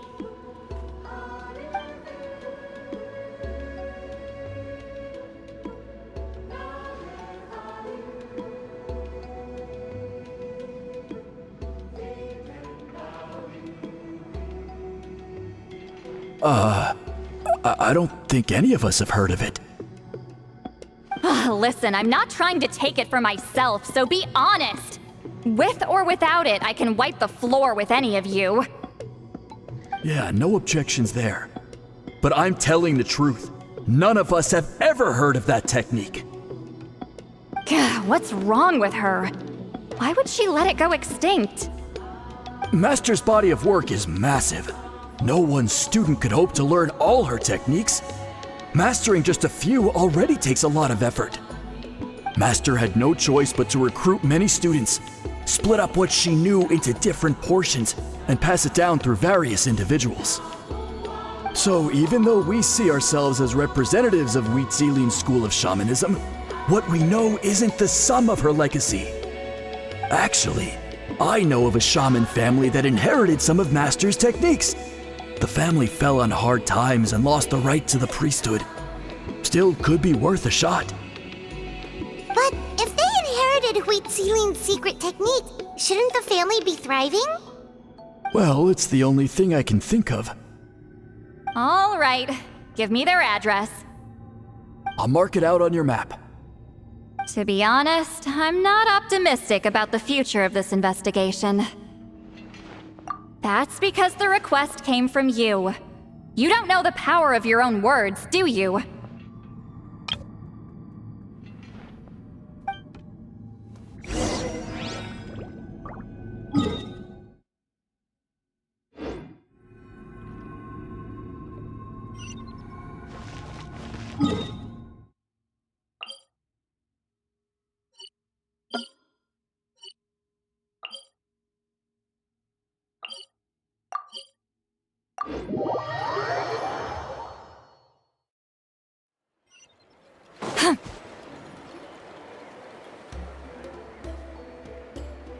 Proving the legitimacy of this battle seems more hopeless by the second. Nothing we can do about that. Well, even if our investigation ultimately proves the legend to be false, that's still a worthwhile result. Although I'm here for business purposes, I have a personal interest in this as well. I'm drawn to matters of historical truth. That's exactly why I chose to follow you, Monsieur Montluçon. Listen, I'm just updating you on the situation, not asking for your opinion. I don't really care whether you continue your investigation. Traveler, you came to me for help with your scroll weaving duty, right? You thought looking into the Battle of Seven Colors could give you answers. That's understandable. But based on our progress, I'd say this is a dead end. Instead of wasting time, you might consider taking a different approach. I'll try to think of another way to help you. Respected traveler, let's not forget about the compensation I promised. You shall have it in full. Extra, if that's what it takes. What makes you say that? Yeah, based on what you've told us so far, it kinda seems like there's unresolved tension between you two. You think so? She claimed to be your friend, but picked fights with you non-stop, and never told you about her biggest accomplishment. By figuring out the truth behind the battle, maybe we can finally help you get closure. Closure? I'd say we're 200 years too late. But fine, if you want to keep investigating, be my guest. Ah, that's wonderful news. Alright, let's go visit the shaman family.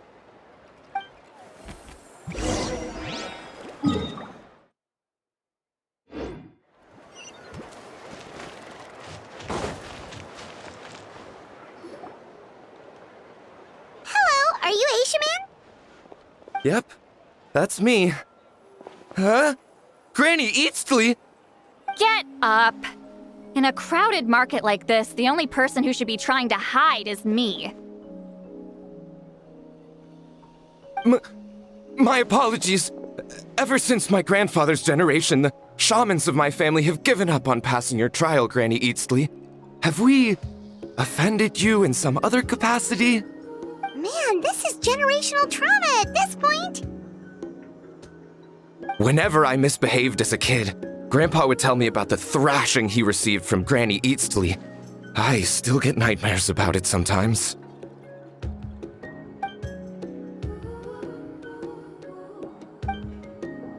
Hey, don't get any funny ideas. This was your idea, remember? Keep asking your questions. I'm going to find somewhere quiet to wait.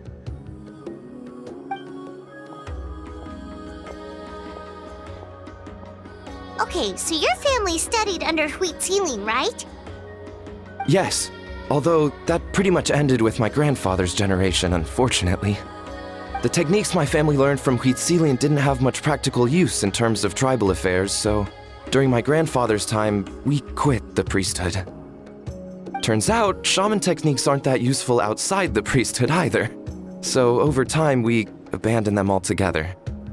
Of course, it's possible that we were just too foolish to understand the true power of those teachings.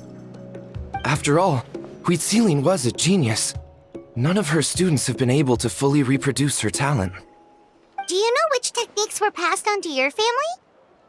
I'm not sure. As a kid, I remember hearing my grandfather talk about them, but it's not like I can use them myself. Just think about it for a sec. Do you remember anything about a technique that can decide the outcome of a battle? Decide the outcome of a battle? No, I don't remember anything like that. Besides, my family wasn't really known for our talent. If a technique like that exists, I doubt Citlali would pass it on to us. You might have better luck asking one of the priests. They're descendants of Citlali's most gifted students. Well, looks like we're back where we started. Still no definitive evidence the Battle of Seven Colors took place. Allie, do you think we have enough to draw a conclusion? All we have are non-witness accounts. We could put together an interview, but that's not going to hold up in academic circles. Then we have to keep going. Oh, you're investigating the Battle of Seven Colors? Yeah, you know about it? Not a lot, but there's something special about my family. In addition to shaman techniques, Huitzilian stories were passed down to us as well. Say what you want about my ancestors' dedication to shamanism, but they definitely paid attention to those stories. And of course, the Battle of Seven Colors is the most exciting story of them all. We don't need another story. We need something concrete. Does no one in your tribe understand that? I'm not sure if this is helpful, but the story passed down in my family is a little different from the one told in the tribe. Really? Well, it's Huitzilian's personal account of the event, so it's a lot more detailed. For example, in the version I heard, the battle took place in a location known as Chico Mostuk Cave. That means you can tell us where to find it. Have you ever been to this place? Unfortunately not. I studied maps of Natland before we left, Monsieur Montluçon. I don't remember ever seeing such a name. Could your ancestors be mistaken, Mr. Shaman? It's unlikely. My family may have let the shamanism side of things fall by the wayside, but we're serious about these stories. In the words of my grandfather, some things deserve to be passed down more than secret arts. If Huitzilian's version of events differs so much from the general understanding, that makes it even more likely the battle is completely made up. Yeah, that's disappointing. Hold on. You mentioned the Chico Mostuk cave? Oh, yes? Can I clear something up for you? It's been more than 200 years. Huh. I never thought I'd hear that name again. Well, what does she mean?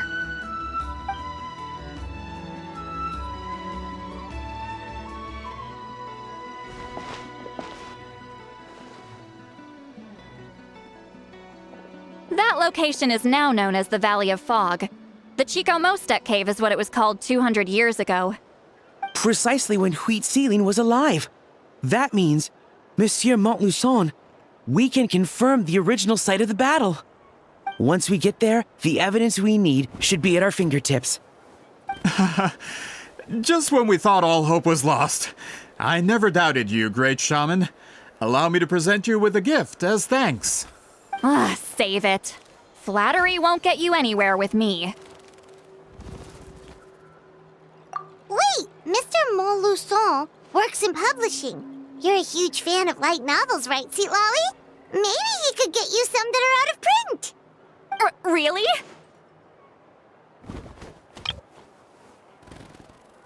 Out of print, huh? Sure. Do you have any in mind? Well, if we're talking collectibles, then the first edition of Shogun Almighty reborn as Raiden with unlimited power is a must. It's the first major hit of the isekai genre. Several editions have gone to print, but copies of the first edition are exceedingly rare and valuable. I see. There's also its sister work, Pretty Please Kitsune Guji. It was Yae Publishing House's attempt at gauging the new market trends. It's opened the door to a new genre after readers grew tired of isekais. The sales speak for themselves.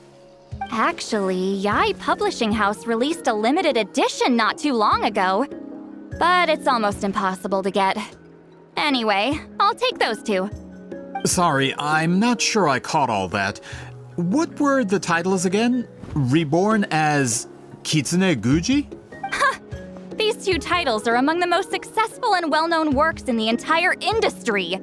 You're telling me, as someone who works in publishing, you've never heard of them? I'm a merchant from Fontaine, after all. Regarding this particular genre from Inazuma, I'm afraid I lack your level of expertise. Amateur.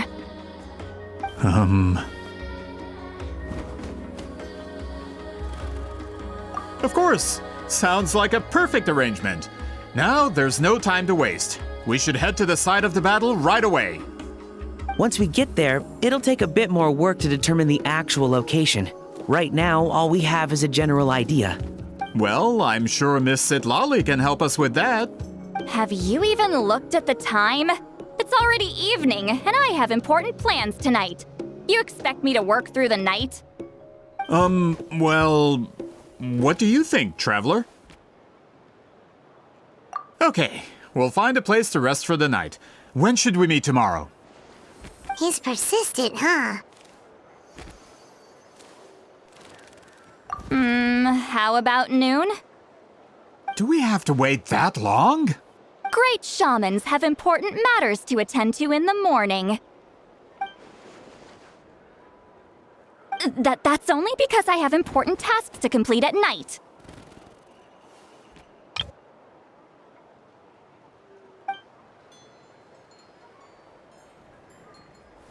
All right, as Miss Citlali instructed. Let's meet back up tomorrow at noon. We'll be waiting at the exit of the tribal settlement.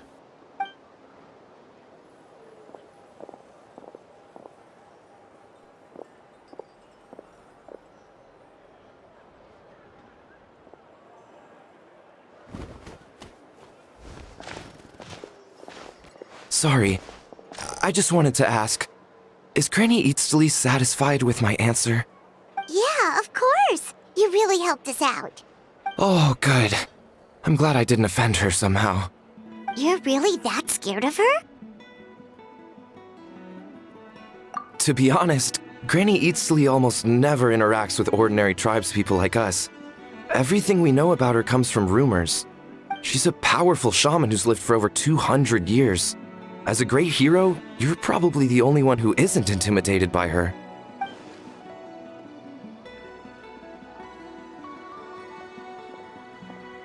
Well, thanks for today, Citlali.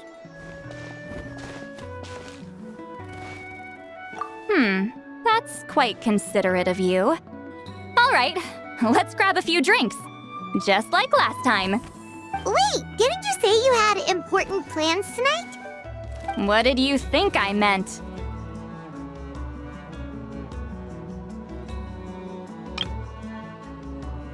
Does that mean you've gone drinking every night for the past 200 years? Now Paimon's worried about your health. No, I've had enough socializing for one day. I know somewhere quiet. We can just buy some drinks and head over.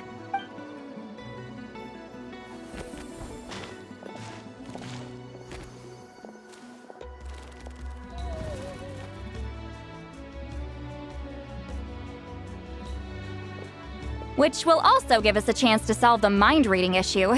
Considering the necessary spell work, I'd rather do it in private.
I'm tired already.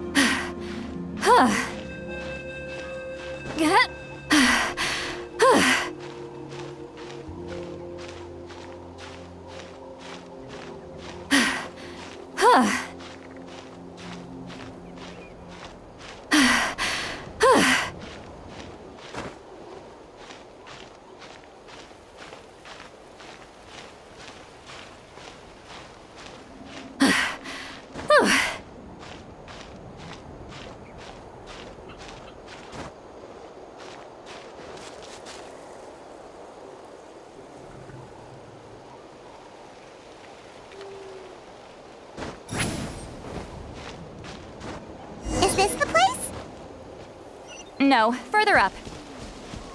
Further up?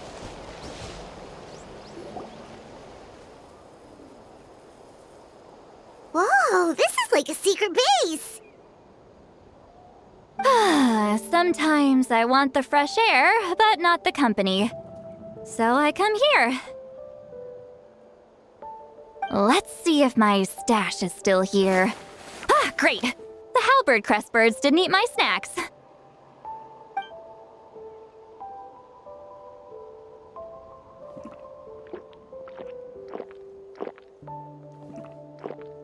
Now for the mind reading issue. Give me your hand. It might take a little longer, actually. I just need to share my senses, make a clean break.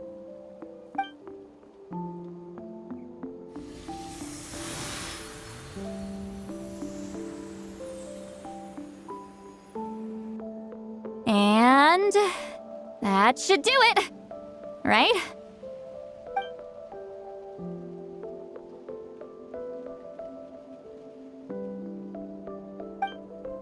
You're not wrong. Hold on. Why do I still hear you in my head? Oh, did I not separate our senses completely? Maybe using my palm isn't enough? Close your eyes.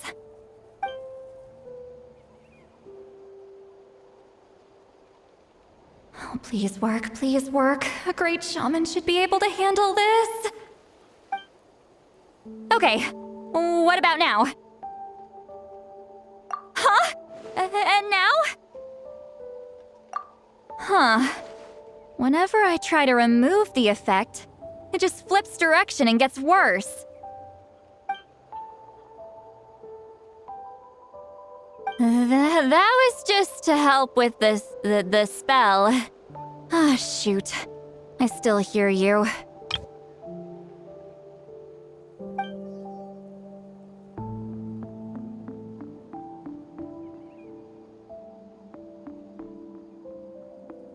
For a human soul, to lose the boundaries of the mind is to drown in the sea of consciousness without a concept of self. Wait, that sounds bad! I read that in a light novel. When it comes to the real world, I think it's pretty accurate. Is Citlali drunk? She's not making much sense.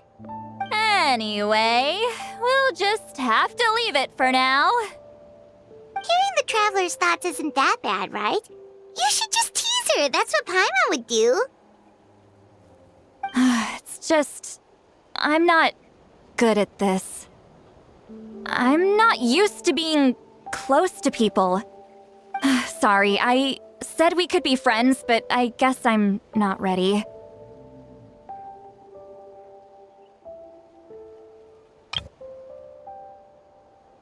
I'm used to being Granny Eatsley. Someone intimidating, someone people are scared to approach. I don't have to deal with people that way. Yeah, Paimon's been wondering. Why do you insist on living so far away? You could easily become a leader of your tribe, someone everyone loves and respects. When you live as long as me, a person is like a flower. The color draws you in. You water it to see it bloom. It rewards you with its fragrance. But it doesn't last. With the passing of the seasons, everything withers away. You can try to water it, but it will never bloom again. Even if the same plot of soil is covered in flowers the following year, the one you remember won't be there. That's just how it is. Most of the people in my life will be gone one day, just like a flower. Getting close means losing friend after friend for hundreds of years, until the weight of their memories crushes my soul.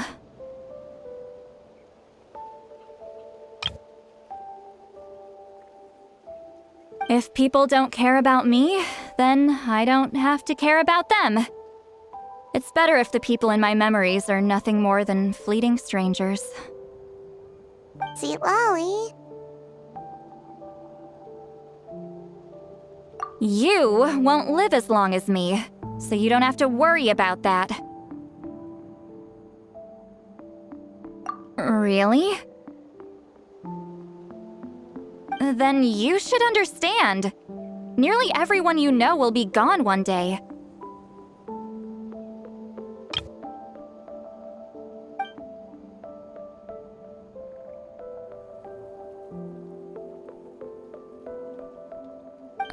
Traveler?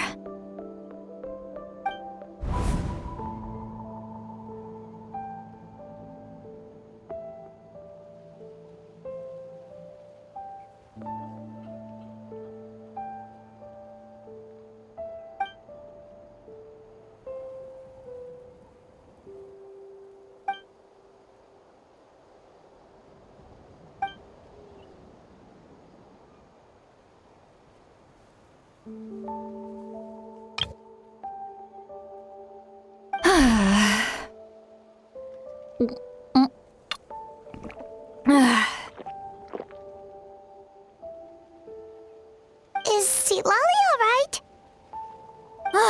Stupid mind-reading side effect won't go away. It's not like I want to hear you complain about me all the time. Okay, she's definitely drunk. Citlali, maybe take it easy? At this rate, you might sleep past noon tomorrow. I'm not drunk. I remember everything the traveler said.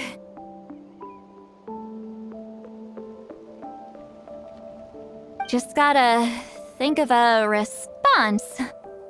I'll think of something.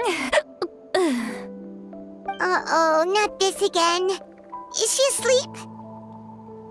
I'm fine. Can get home by myself. Is she talking in her sleep or talking to us? She seems kind of out of it. Bye. Gonna walk back alone.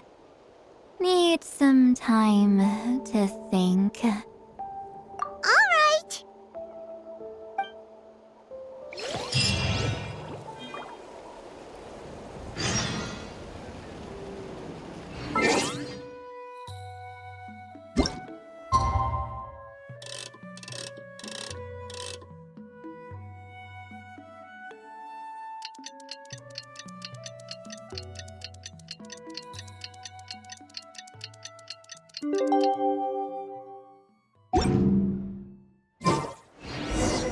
Here's to a life.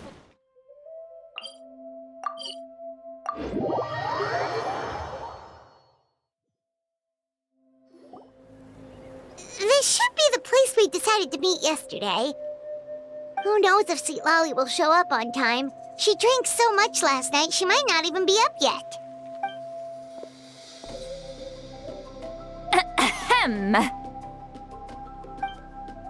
Citlali! No need to sound so surprised. Drinking is just a way to pass the time. I mastered the art of moderation long ago.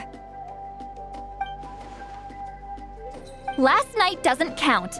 It was a minor slip-up, that's all. Anyway, I gave everything a lot of thought, and I think you're right about something. The Battle of Seven Colors holds the key to a lot of the answers I've been searching for. So that's why you're here so early. Traveler, great shaman. Sorry to keep you waiting. Shall we head out?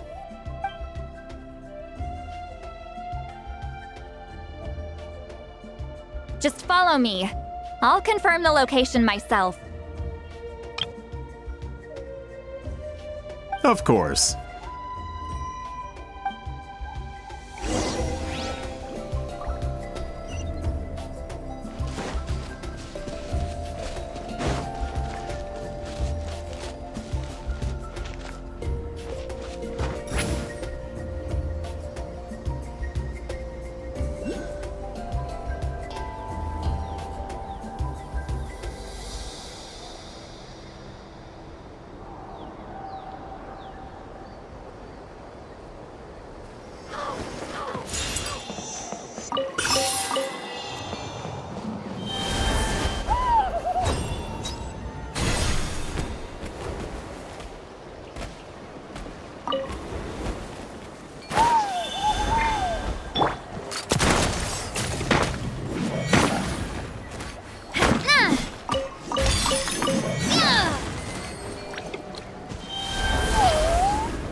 I'm tired already.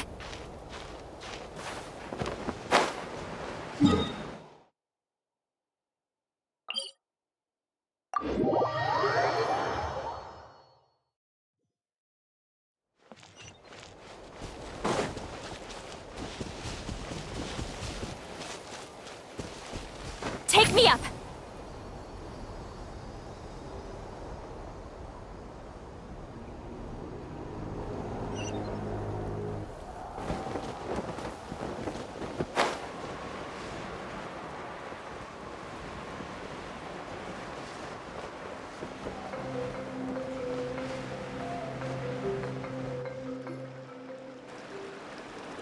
This should be it.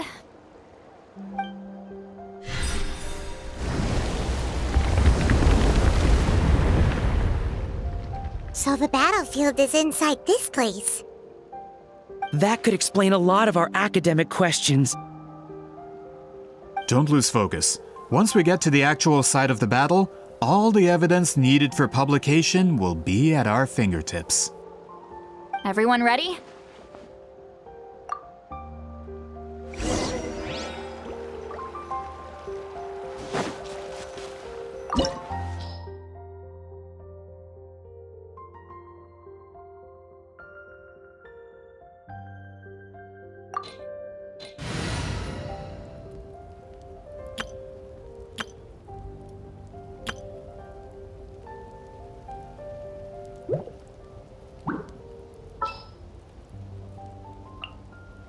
I await your instruction. Whatever you need.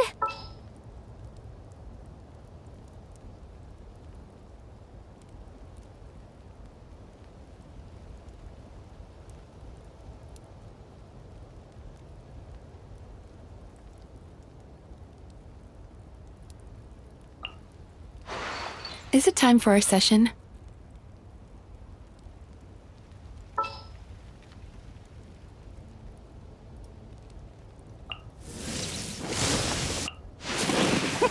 Let's go out and play!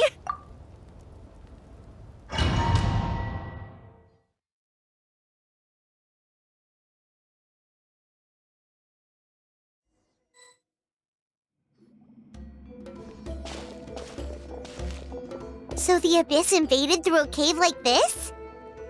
When the Abyss first began to corrode the ley lines, they took every opening they could get. All the items here should be useful for our research. You're not to touch a single one without my nod of approval. I don't support invasive excavation techniques either. Ah, of course. I'll defer to the experts on this matter. Well, shall we continue?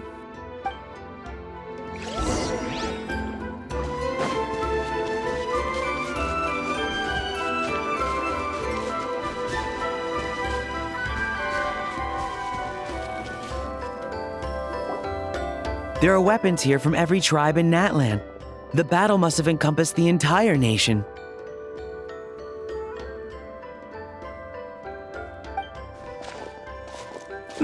Sounds like we're getting closer to what the legend describes. But all we can really say is that a battle took place here. There's still no evidence of any colors or some elaborate maze. Wow, you're really invested in the Battle of Seven Colors. Well, it's the reason I came to Natlan in the first place. Grudok, send some of your men to search the area. We might miss something all grouped together like this. I'd like to cover all our bases. All the bases. You got it. Don't jump to conclusions. Of course this isn't the site of the actual battle. We have to keep going.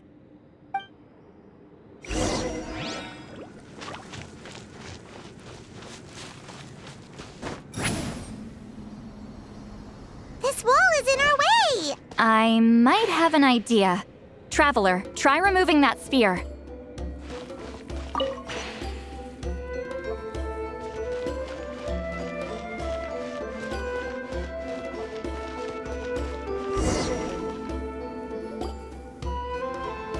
Whoa, we passed straight through! What was that? Some kind of color magic?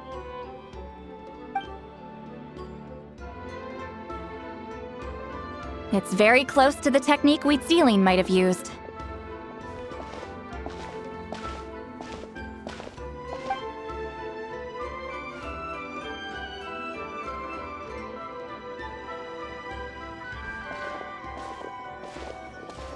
That's it?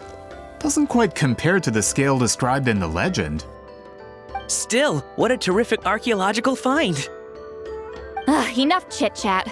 We should keep going. The deeper we go, the more we'll find.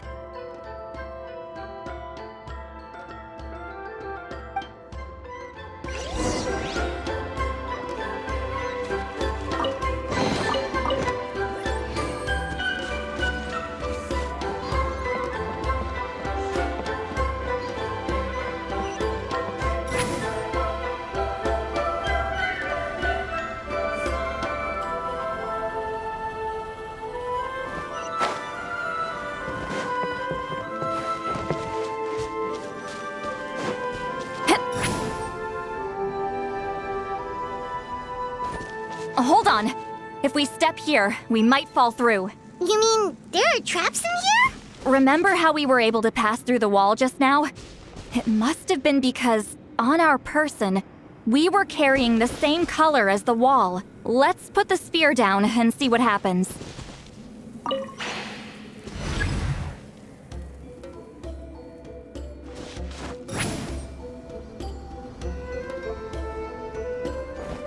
Whoa, you're right.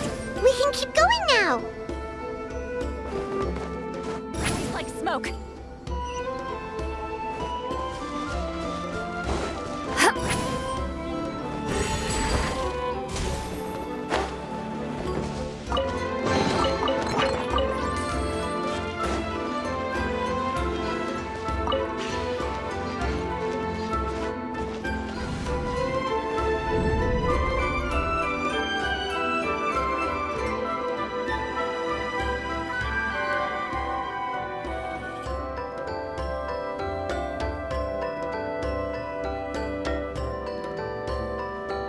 Wait, what was that? What is this place?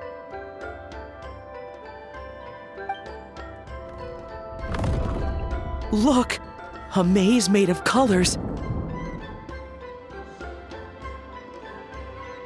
It's real. I can't believe it. Hold on. The quality of this space. This isn't reality. It's a realm of memory. Huh? No. This is a space constructed using memories as a medium. The principle is similar, but the two are not the same. Correct? Citlali? What? No. It's just a trace of her consciousness left behind after creating this space. Friends, this is my question to you. What is our strongest weapon against the abyss? In my opinion, it's memory. After all, is it not after losing the capacity for memory, love, and compassion that our enemies fell to the abyss? That is why, with our memories, we possess a power the abyss cannot hope to match. I have discovered the perfect medium for us to wield that weapon. You know it as color. The more cherished the memory, the more vivid its color. As memories disappear, their color fades first. That is why color is the best vehicle to wield the power of memory. Guided by vibrant colors, your capacity for memory is what will allow you to navigate this maze. Without that capacity, enemies will fail to cross the barrier in front of them and be trapped here for eternity. So, be brave, my friends, and march forward. Any ideas, Citlali? Sounds like she left a tutorial. Not surprising. She always did have to handhold her talentless students. Follow me.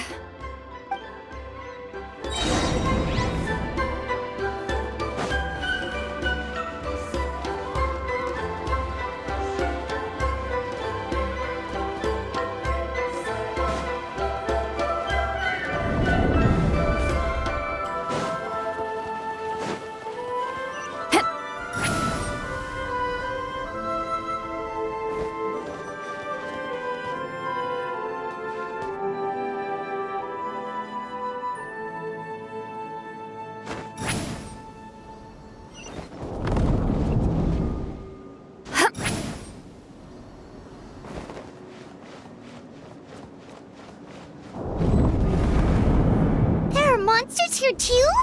Abyss creatures. Likely trapped here for some time. Looks like a few monsters made it out of the battle all those years ago.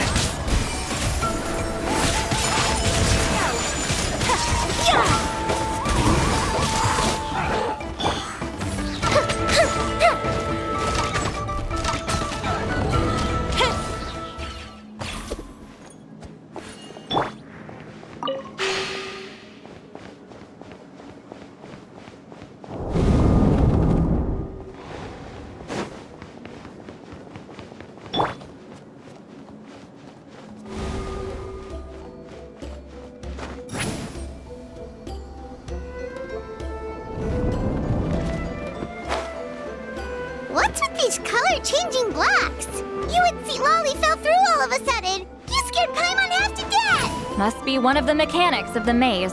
I'm guessing the purpose is to help allies navigate this place.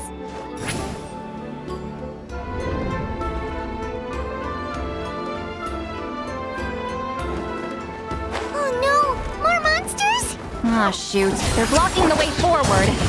Let's get rid of them.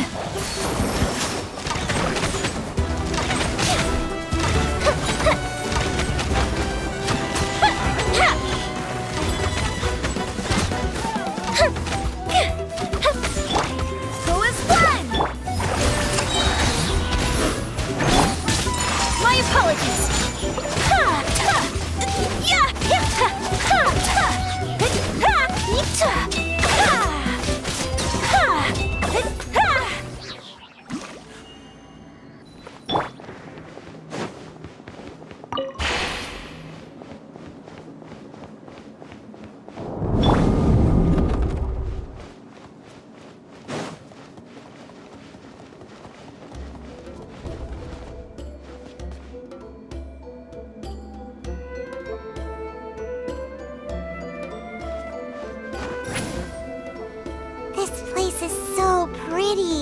If not for those monsters, Paimon would have never guessed this was a battlefield.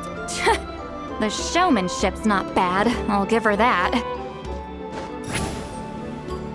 Is this a bridge made of colors? Don't sound so surprised. We just need to cross and we should reach the end.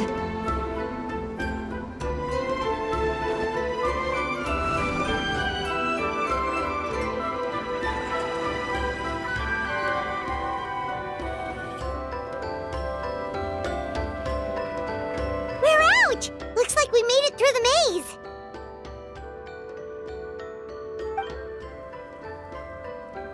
Hold on. This is... Whoa, so pretty! The thing inside the sphere looks exactly like the maze! It's like a miniature blueprint made from a special dye. That color. The dye was modified using a secret technique to harness the power of memories and create mazes like the one we just witnessed. Without that power, it's just a normal dye, but the color it produces is still quite rare. I would say this is the most direct evidence that the Battle of Seven Colors actually took place.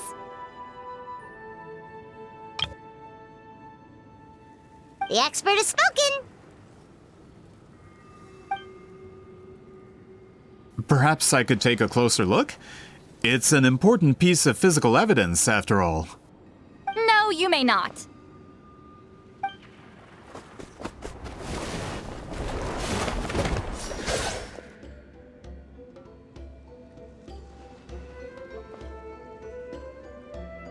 What are you doing? Ah, you noticed my signal. Not bad, Traveler. We make a good team. Huh. So, you've been watching me. A self-proclaimed book merchant who's never heard of Shogun Almighty reborn as Raiden with unlimited power? Please, that work was a commercial success across Teyvat. I knew you were fishy, but I didn't expect you to pull something like this. Monsieur Montluçon, we just need a few pictures for our research, not the artifact itself. What if it gets damaged or destroyed? Shut it! I couldn't care less about preserving this piece of trash. I would destroy it right now if I could. But then there would be no evidence to prove the battle took place. What if that was my goal all along? What? Huh. Pretending to be a book merchant, pretending to promote the history of Natlan and its heroes was the only way to get information out of the people in this tribe. But make no mistake, I'm no lowly merchant. I am the future owner of the largest printing company in all of Teyvat. But the dye in that sphere ruined all my plans before they could even get off the ground. We've received a report that your advertisement in the paper makes false claims. Fontaine Law demands it be taken down immediately. False claims? The dye I advertised is an unprecedented innovation. It produces colors of unmatched radiance. Unfortunately, its qualities are neither unprecedented nor unmatched. According to the lady who made the report, she saw a woven scroll in Natlan made with a similar dye. Even more miraculous, that substance dates back hundreds of years. How? Creating this dye is the culmination of my entire life's work! You're telling me I'm hundreds of years too late? Calm down, sir. Sorry, it's just... I know this product will be a hit. The economic boost to Fontaine will be huge! We just need to advertise it as written. Fontaine's publishing industry is one of the best in the world. All we need to do is publish something in the paper, and all of Tevat will think it was our invention first. We don't need to worry about more reports. Fontaine is far more advanced than Natlan. No one will believe such an innovative product could come from a place like that. That goes against all of Fontaine's advertisement regulations. We can't do that. What if I give you a portion of the profits? All you have to do is let the advertisement stay. You're trying to bribe me? Careful. I'm dangerously close to reporting this to Monsieur Novelette.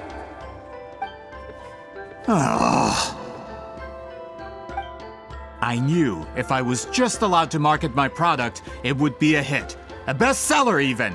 I would be a giant in the printing industry.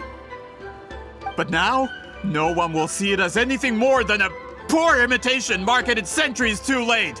No matter how good the product actually is, not a single one will sell.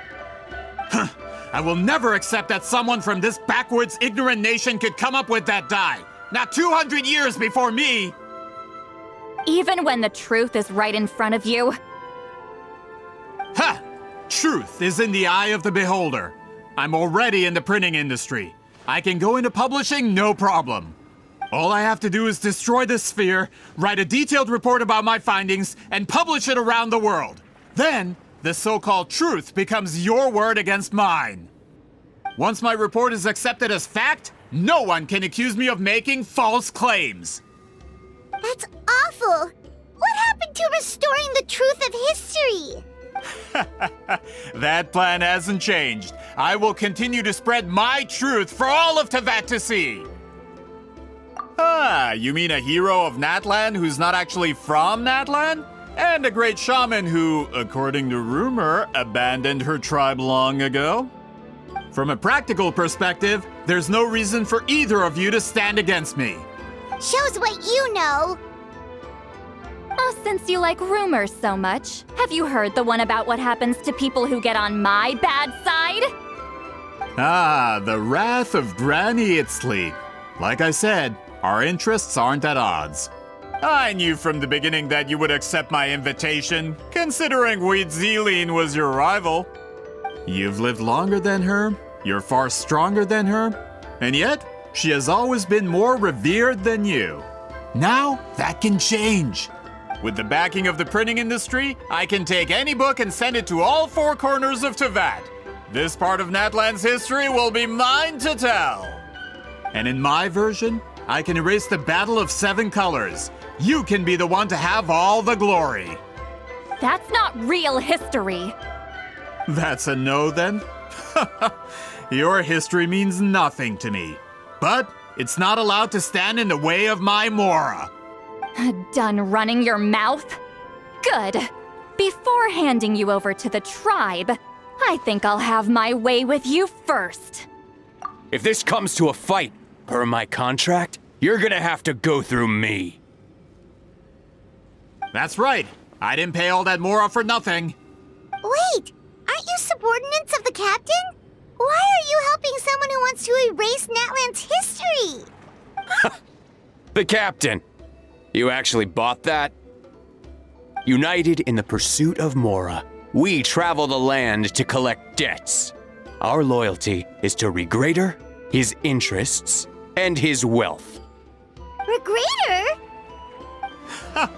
The captain means nothing to them. They serve a different harbinger altogether. Regrader! This man has the potential to become a giant in the printing industry and disrupt Fontaine's economic system. This aligns with Regrader's interests. It's all been a lie from the very beginning! I don't care who you serve. When it comes to punishment, I don't discriminate.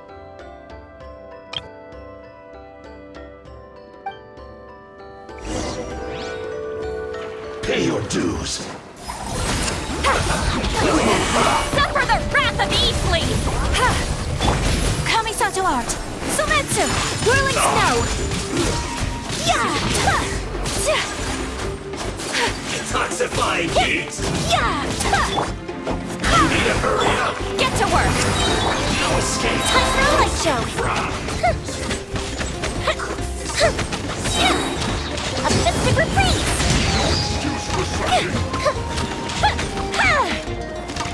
Leaving so soon. Fulfill our pact. Citlali, East Papa, get him!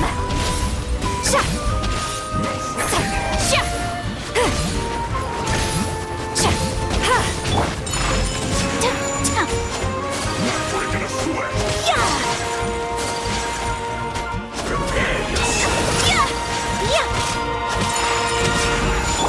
Get to work! Embrace the ice. My apologies! Suffer the wrath of Easley!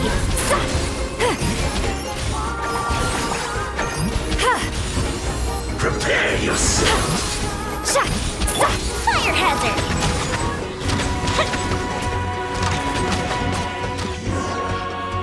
Run from death. That's what you get for messing with the hero of Natlan and Granny Itsuli. They could give Regrader a run for his Mora. When did this person get so strong? Looks like the men following the captain failed to update us on the latest intelligence. Not good. This is becoming more trouble than it's worth. You're on your own! Hey, what about our contract? Your boss signed it himself. Our boss never signs a contract without loopholes. Even a veteran businessman like yourself fell into his trap. That's what makes him the best. Go home and read the fine print. All I did was trigger the exculpatory clause. You! The other stipulations have been fulfilled. I set up explosives around the cave, strong enough to destroy this place, as instructed. Oh, and for security purposes, all explosives have been rigged to blow at a specific time. Shouldn't be too long now.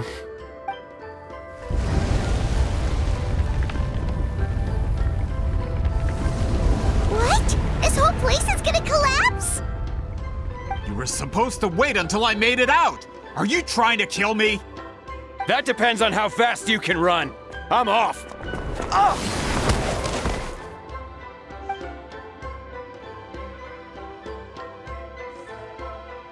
You think you can just waltz out of here? Traveler, stop them, and then we'll make a break for it.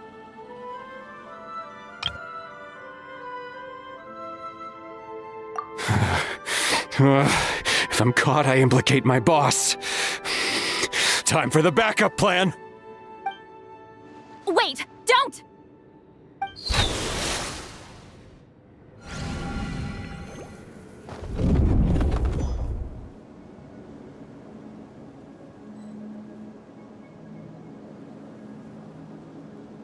Where are we? Back in the maze? Our surroundings look different, though. What did that Fatui guy do? Good point. She'll know how to get out of here. Let's hurry. If we don't make it out before the cave collapses, we might never be able to leave. Let's see. Citlali! Oh, looks like it's not gonna be that easy. What should we do?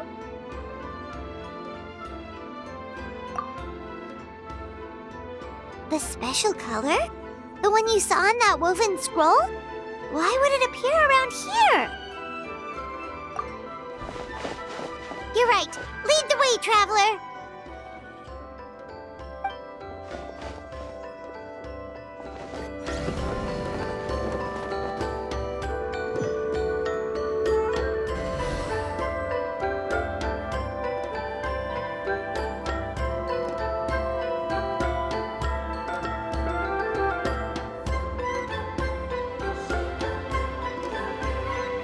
He triggered it just like that? If the technique isn't activated correctly... Instead of a realm of memory, the subjects in question will be trapped in a temporary space like this. If you cannot escape in time, it's mutually assured destruction. But I can't fault someone for using it as a last resort. I knew it! Someone of your skill wouldn't leave behind memory fragments just to parrot instructions. You must have the capacity for conscious thought.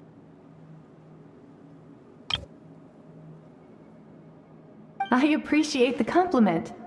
It's been a long time, my friend. This is no time for a reunion! The cave outside is about to collapse. I know time flows differently in this place, but that still doesn't leave us much time. Can you help me get out? You misunderstand, Citlali.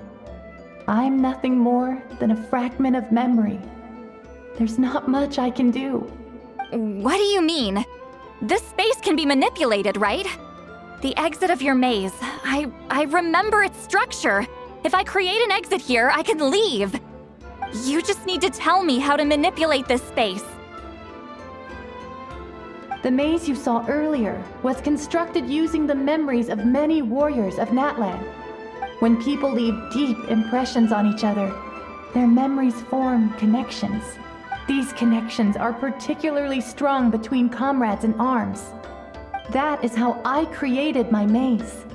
The connections between the memories were my needle and thread, and the special color was my fabric. But if that color is crudely combined with an isolated memory, one without connections, you get a place like this. This space is a combination of my color and your memories. There is no way to alter or construct anything within it, because there are no connections at your disposal. Over 200 years, and not a single lasting connection. This is my punishment, huh? Well, at the very least, you have a connection to me. Otherwise, I wouldn't be able to appear in this space. That's only because you never gave me a moment's peace. Still, it's a shame you're not around. You said it yourself. A memory fragment can't be used to create the connections I need. Citlali. But now that I have the chance to talk to you again, I need you to give me an answer. Your special technique. You didn't pass it on to your students. You passed it on to the rival you could never beat. Me. What I want to know is, why? So you figured it out. After what I saw in the maze and everything you just told me, I'm certain the technique at the center of all this is the same one you taught me all those years ago. But you never brought up the fact that you used it to win a battle. From your description, it might as well have been a simple color trick. I'm getting the feeling you always meant for me to come here. But if this is a foreshadowed event, I'm not happy with the narrative setup. Citlali, ever since you learned that technique, you've been able to see a special color, haven't you? You mean... That color is the core of the technique. But it isn't my invention. It's something I discovered in the work of our ancestors. More specifically, you could call it the color of memories. In truth, passing on the technique is a process of using that color to tint another person's memories. Yes, the technique has the power to decide victory. But in my opinion, the capacity to add color to someone's memories is where the true value lies. You are fated to live a far longer life than me, Citlali. I couldn't bear the thought of all those years existing as a blank canvas in your memory. So I wanted to leave a little color behind. Your color, you mean? One day, you too will want to leave behind your color in someone else's memory. When that day comes, you will understand my decision.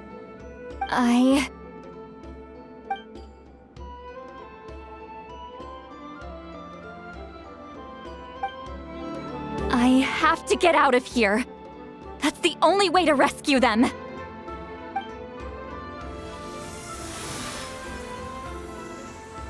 Citlali, what are you... I understand the true principle of this technique now. If I can't construct an exit, then I will separate this color from my memories by force. But you could lose a portion of your memories that way. I know, but my memory is just a blank canvas I've neglected for 200 years. My friends are worth the risk. Traveler?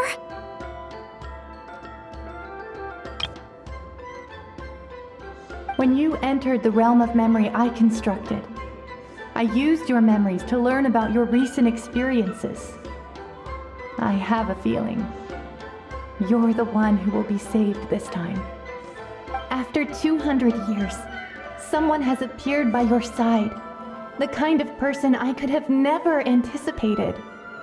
The Night Kingdom harbors Natlan's memories, and the Traveler's connection to that realm is incredibly strong, surpassing even the shamans who worship the Lord of the Night.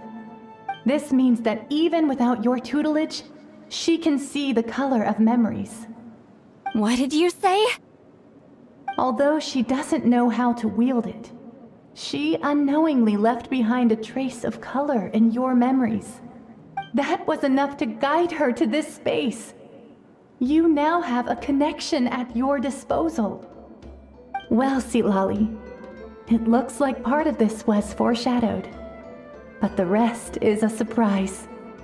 Traveler? Traveler! That's Citlali's voice! She's just up ahead! This is goodbye, my friend. Your memories over the past 200 years are much more than a blank canvas. Cherish them. Wheat ceiling. Citlali!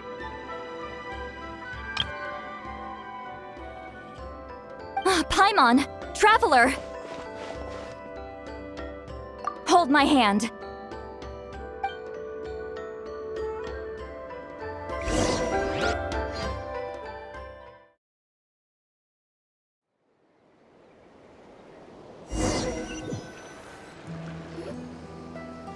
Did we teleport out? Man, that place was so... Ooh! We made it out just in time!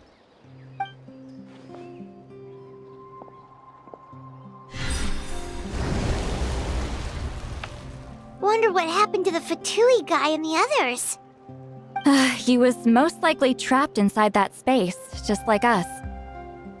The external structures supporting that space would have collapsed with the ruin. Unless he managed to escape, he would have been crushed. He still preferred that to being caught, huh? They were standing a bit further away, right? They probably weren't pulled into the space. Maybe they already made a run for it. Hello? It's one of Maluson's employees! Quick, restrain him! Oh, I can explain. I had no idea Malu-san was such a terrible person. I couldn't stop him from running, so I stayed behind and tried to find people to help rescue you. I'm so glad you managed to get out of there. Either way, the guards will take you back to the tribe. You'll be their problem. I understand. Anyway, I'm not here to harp on you. I just need to know one thing. Which way did he run? He went that way, but I'm not sure if you can catch up. That way? Unless he suddenly grows a pair of wings, I think we're okay. Traveler, Paimon, come with me.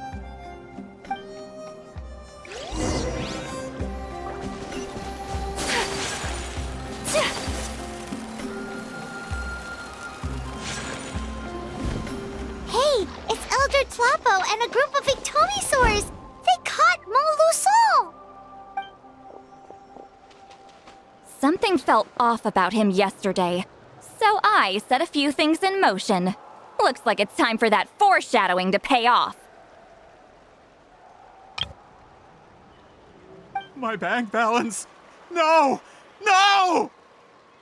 What's wrong with him? That's one of the tricks Claw uses to scare people. He makes people hallucinate the thing that scares them most. It's particularly effective on weak-minded people like him. Serves him right! I know, it was a lot to ask, making you come all the way out here during the day. Was that a declaration? Elder Tlappo didn't appoint us to a whole other task, did he? Forget about him for now. The Ectomisaurs will make sure Montluçon doesn't escape before the guards arrive. In the meantime, we have unfinished business, remember? Right, the special scroll. But the die is buried underneath a bunch of rubble now. Don't worry, Huitzilin's technique hasn't been lost at all. Come with me, I'll explain everything at my house. Oh, and Traveler? Everything you said about memory, I finally figured out my answer. I knew you'd want to tag along. Let's go.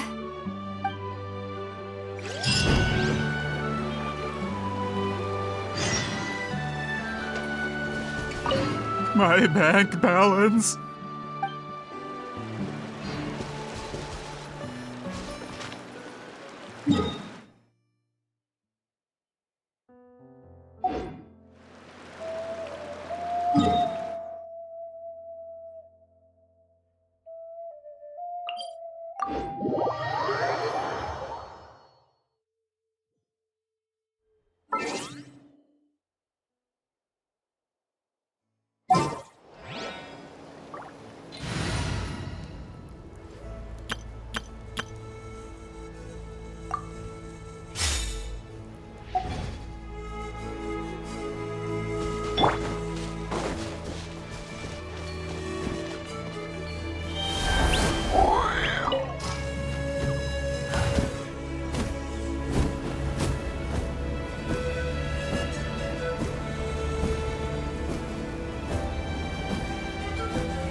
Now, when it comes to weaving the scroll itself, you don't actually need to lift a finger. But if we're going to pass on Huitzilin's technique, your participation is critical. What are you saying, Citlali? Follow me.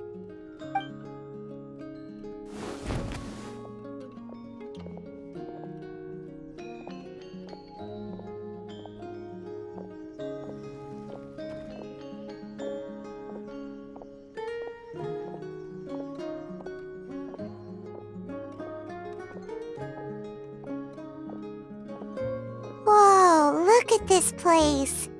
Do you weave scrolls too? Scrolls. Scrolls? I thought you were going to show me your masterpiece. That I am, old friend. The technique I'm about to show you directly relates to woven scrolls. Fine. What is it? Something that can turn the tide of war or prevent a great disaster? You probably want to challenge me, right? I know you don't have the strength for a real fight, so I'll let you beat me with words. Old friend, my life is nearing its end. I'm afraid I don't have time for another match. Hey. Don't worry.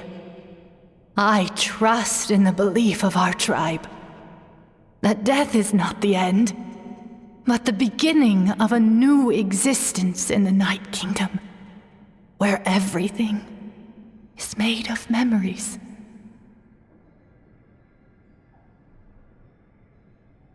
So, Do you know why our ancestors insisted on using colorful, woven scrolls to record our history? Because history is the memory of a people. We give our scrolls an orange hue, so the dead can still feel the warmth of the setting sun. We decorate them with kernels of grain fruit, so the dead can still enjoy the abundance of our harvests. I know that, but something this important? Why entrust it to me and not one of your students? As your friend, I admit, I'm being a bit selfish. I don't have long, Citlali. I'm not sure I can truly explain my decision. But I know you will understand one day. For now, will you accept my final request? Just this once. I understand now, Wheatsealing. Just like you said I would. Claw, help me move this outside. I'm going to color it.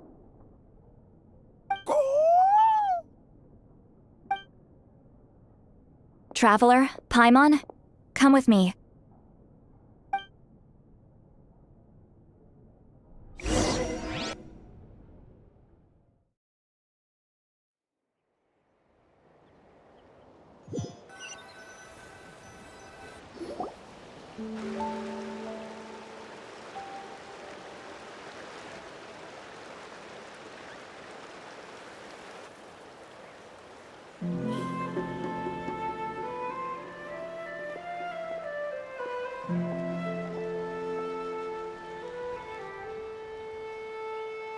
We are like birds, soaring through the horizons of time.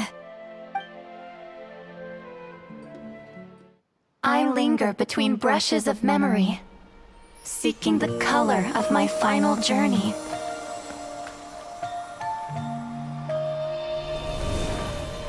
When I get there, may there be feathers to paint the sky, shades of rose.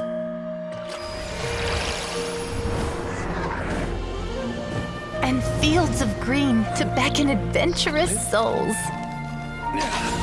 And azure oceans with which to sail into the unknown.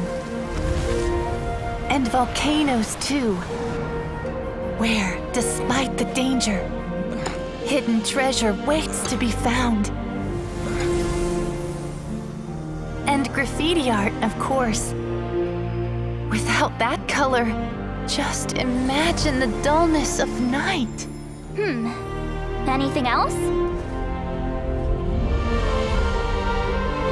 In the end, I hope everyone remembers my color too.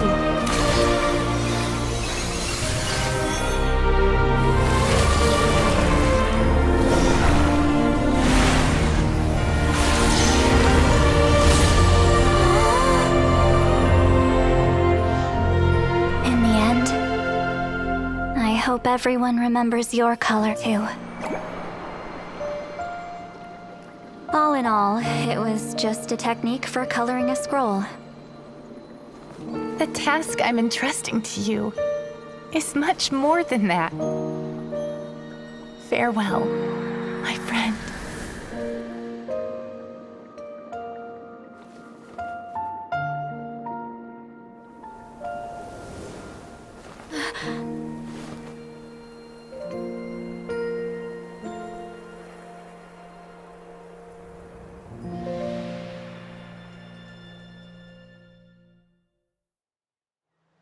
I knew you would understand.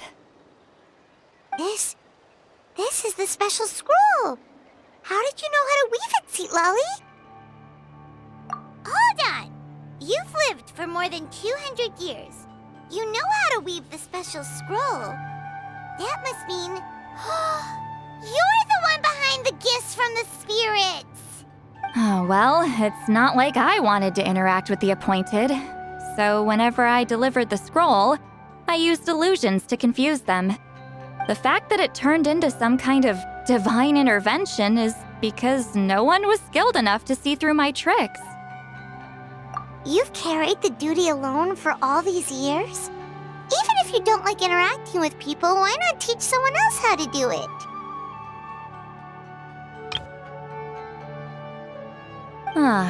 Traveler, you can see the special color, right? The essence of that color is memory.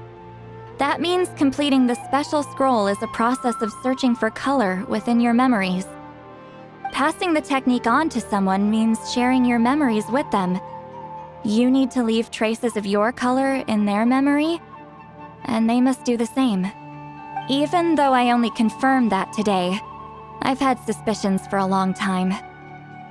And, well, ever since Sweet Celine died, I haven't wanted to form that kind of connection with people. Oh, yeah. It was her final wish, so I kind of resigned myself to taking on the burden forever. After all, I have all the time in the world. But Claw never stopped appointing new candidates to weave the scroll, despite knowing exactly how I felt about the situation. I knew exactly what he was doing. And yeah, if I ever did share my memories with someone, I guess that person would be a friend. But it never got to that point. This time, though, you win, Claw. Take this. I guess it's my response to what you told me the other night. What is it? If I had to choose my color, it would be the color of this handkerchief. Countless people exist in my memories, and I know one day that will be my fate too. A memory living on in someone else's head. Since you have a long lifespan, you're the perfect candidate to bear this memory and carry my color in your mind.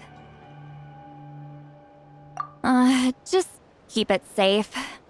And you better not forget my color when I'm gone. Whoa. It's a little early to talk about death, don't you think? It's only been a few seconds since we made the friendship official. Isn't that what friends are for?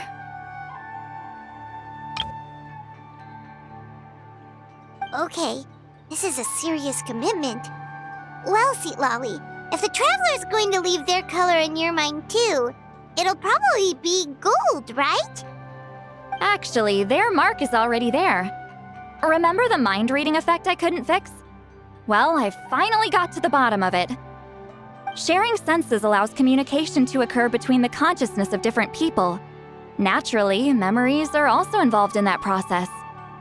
Although I didn't know it at the time, we both have the ability to see the color of memory, which means that when I shared my senses with you, a connection was created between our memories. And that connection is what caused my original spell to go haywire. So, you can hear the traveler's thoughts because you left traces of color in each other's memories?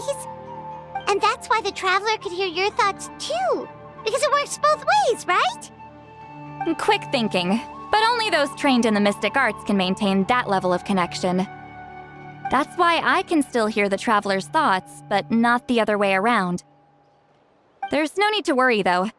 Now that I've figured out how it works, I'll get rid of it in no time. Oh.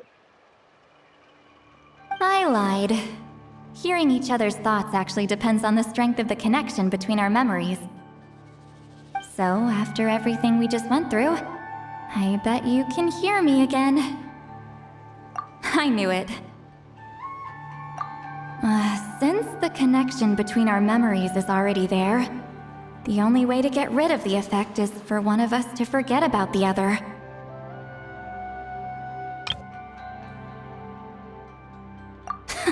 Just messing with you.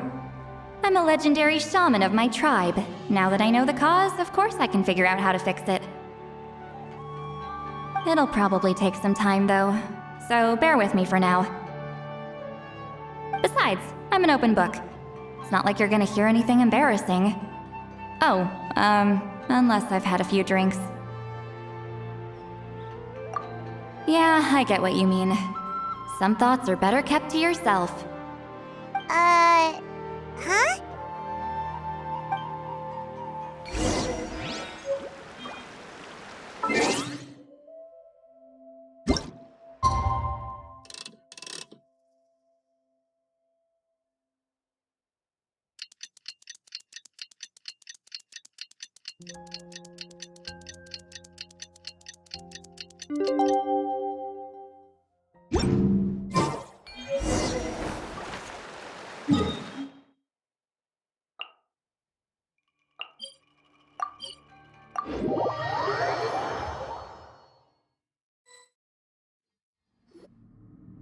Ah, you did it?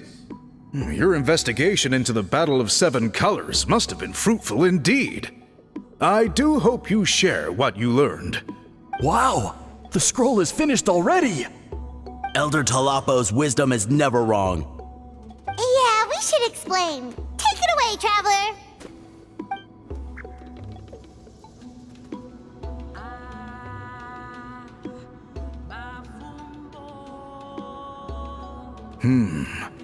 I see. You don't look surprised at all. It makes perfect sense. History is the memory of a people. If we want to depict it, a die derived from people's memories is, of course, the best choice. Now, it's just a matter of preserving this secret technique. From your description, it sounds like learning the technique requires the previous holder to share their memories. Well, yeah. In that case, I must work with our priests to reinvent the technique based on the principles you described.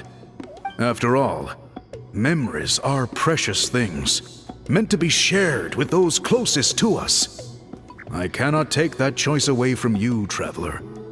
You completed your task admirably. Finding a way to carry on that legacy is now our duty. All right, we'll leave that to you. And please pass along my thanks to Granny Citlali. We interrogated the Fontanian merchant she apprehended, and it turns out he's the reason some among our tribe started to question our history. He hired people to spread misinformation about the Battle of Seven Colors.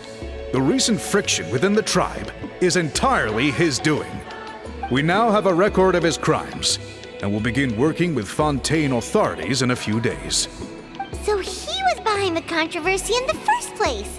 Guess it's easier to investigate when people are already questioning something. Anyway, that clears it up. People don't just question their history out of nowhere. Until we meet again.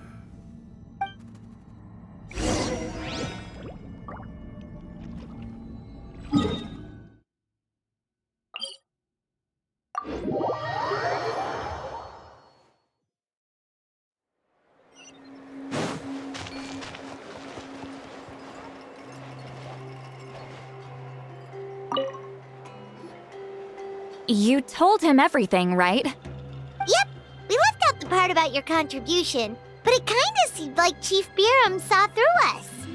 You could have just said it was a gift from the spirits. I guess he is different from the previous chiefs. But if he figures out it was me all these years, I'm in for a world of trouble. There you are! I've been looking everywhere for you. Oh, it's the other Fontanian researcher.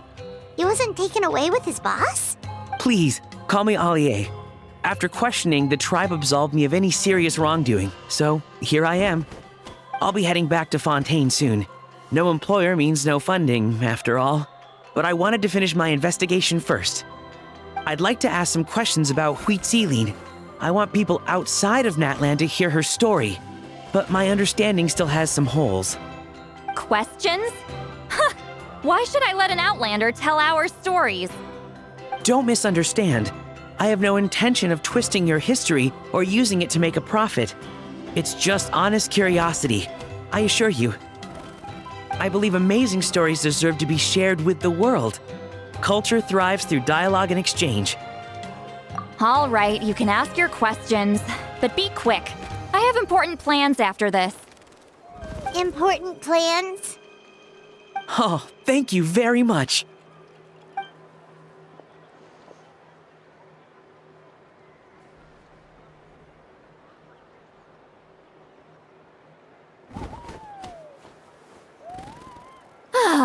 Another day, another drained social battery. Hold on. You owe me a pair of books. Oh, that! When it comes to light novels, your memory is like a steel trap, huh? You're telling me. Yeah, it's not gonna be easy. You might need to go to Yai Publishing House in person. But I don't need them right away. Just don't forget, okay? Of course! We'll get them sent to you as soon as we can! Sent to me? Nuh-uh. I don't want a stranger knocking on my door when I'm hungover. Here, just take this. And this is? The key to my house. Don't bother knocking next time. You'll disturb my sleep.